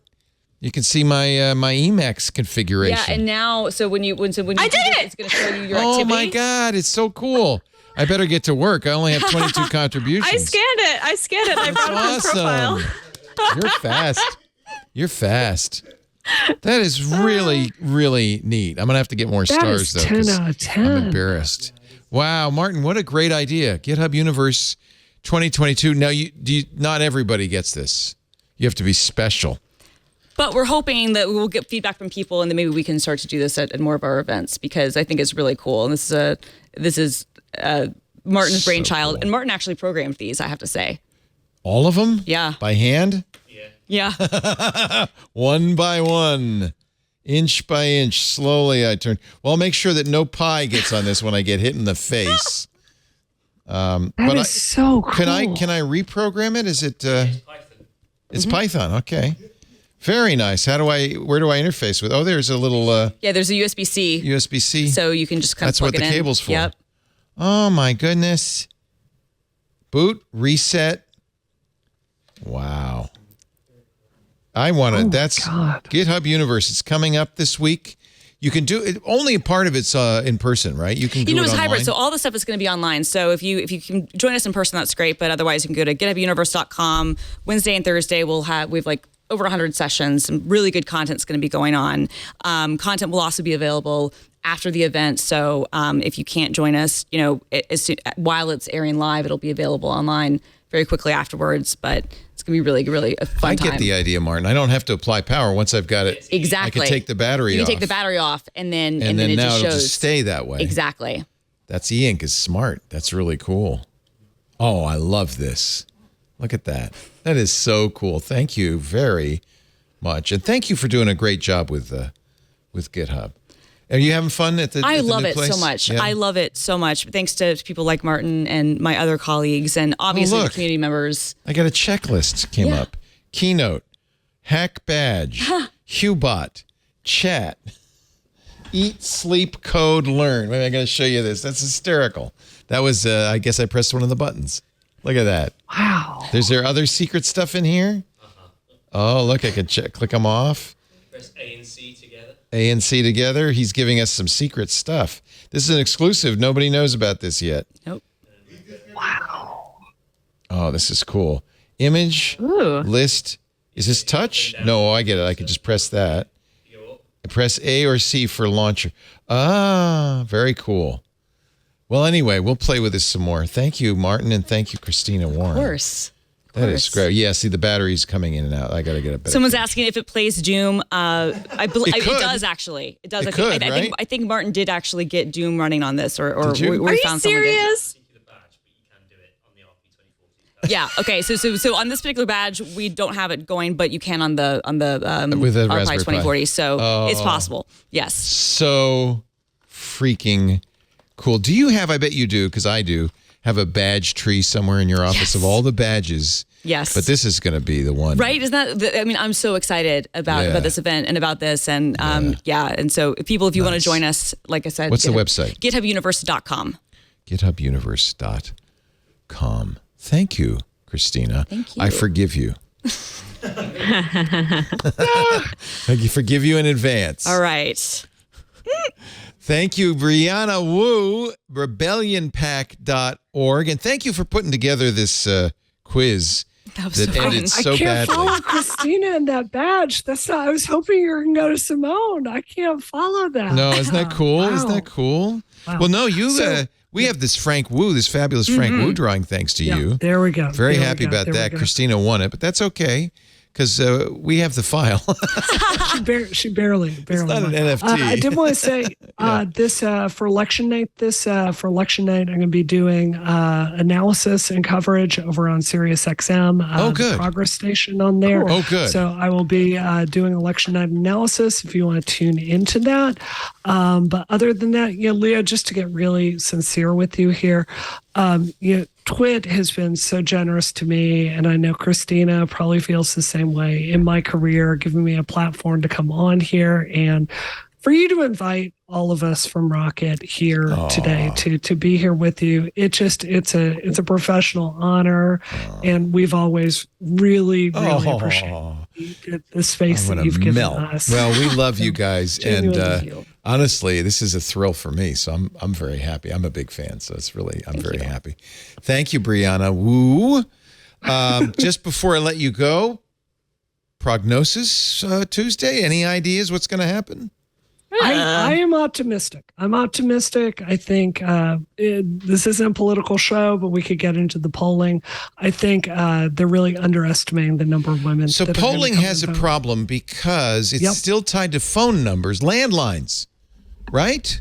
Are they doing cells try yet? to cheat it with like predicting and tweaking the algorithm, and I think people's It doesn't biases get in reflect there. reality as well. And we've seen this. It's been off. It's been off. We've seen this last couple of elections. Yeah, they're getting worse, not better. Yeah, and right now it's almost too close to call. They're going up and down, but it really seems too close to call. So I hope your team wins.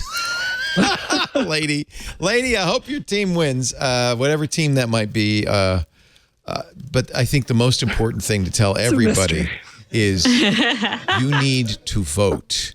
You need to vote. And I think we as geeks, we often think, because we're smart, it doesn't matter.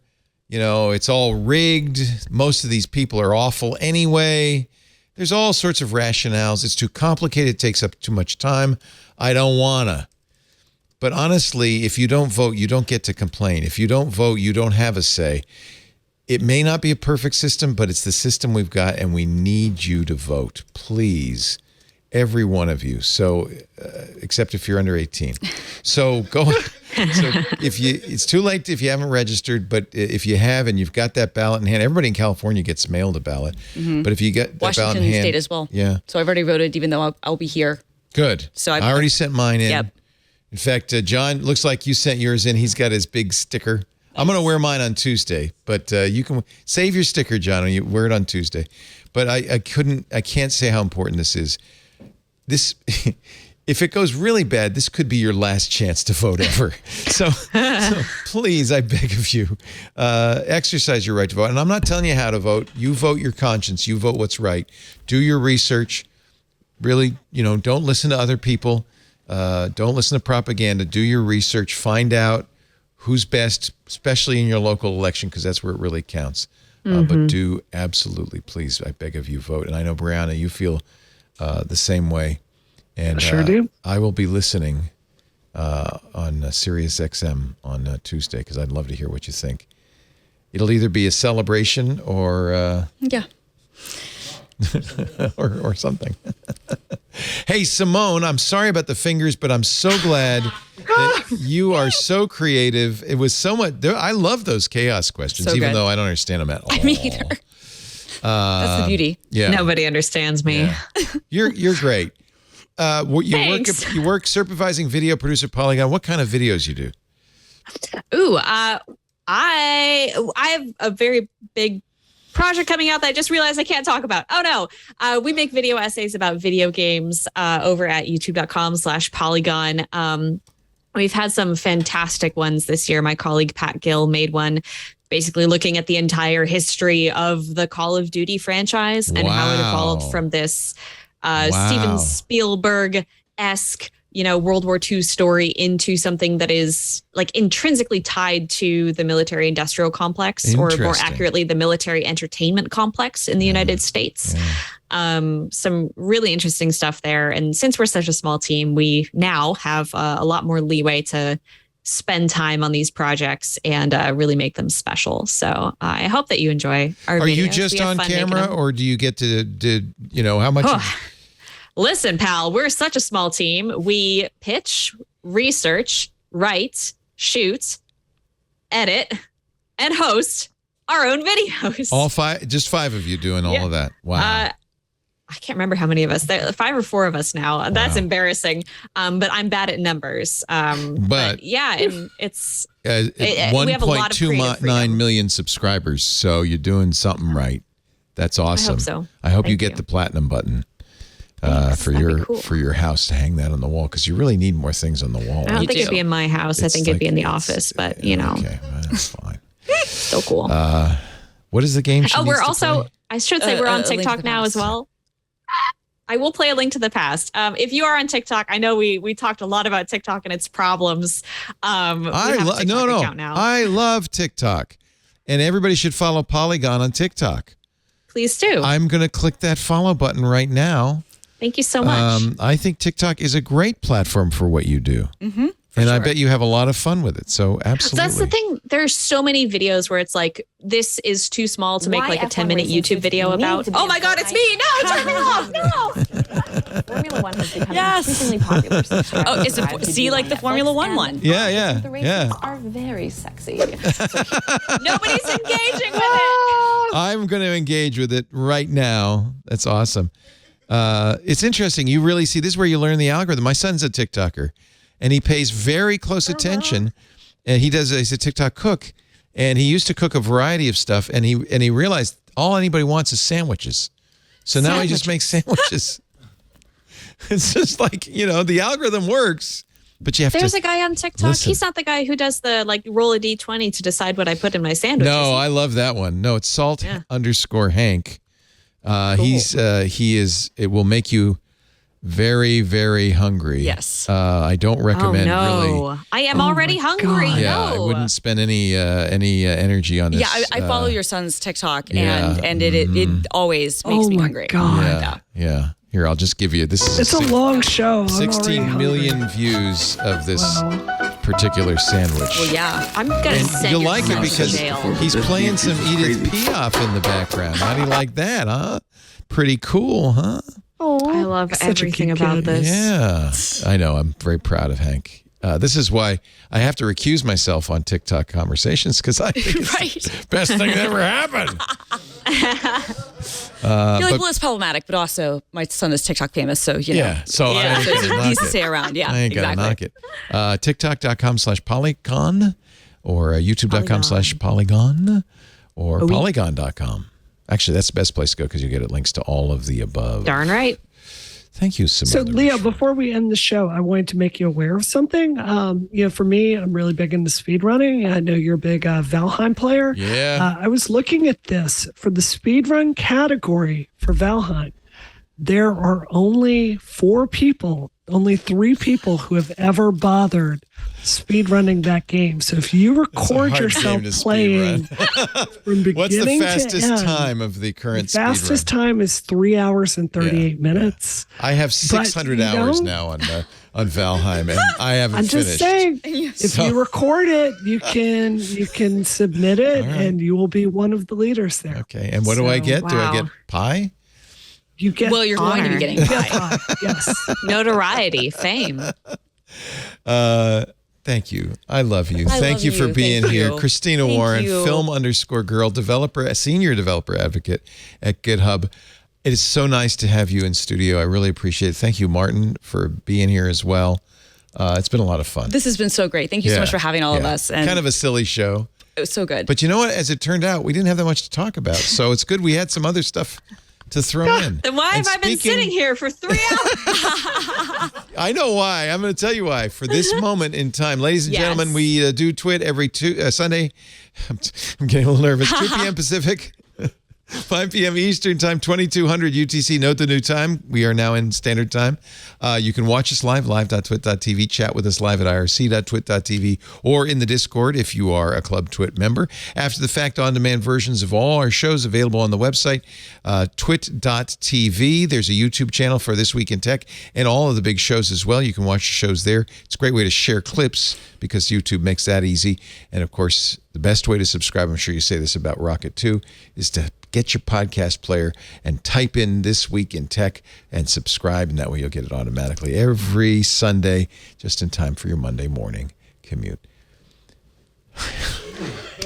Don't want to say this. Thanks for joining us, everybody. We'll see you next time. Another TWiT. Christina gets the honors, right?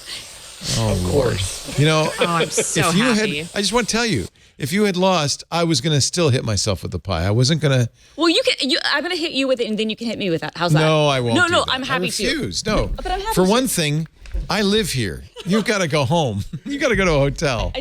All right. Ladies and gentlemen, another TWiT is in the can. Oh God! Harder. Do it harder. You got to smush it around. Really. That's kind of tasty. Is it good? You with the cherry? I need a little windshield wiper though on my glasses. It's a good thing. Yeah. There you It's a go. good thing I'll wear the glasses. Yeah. Another TWiT is in the pie pan.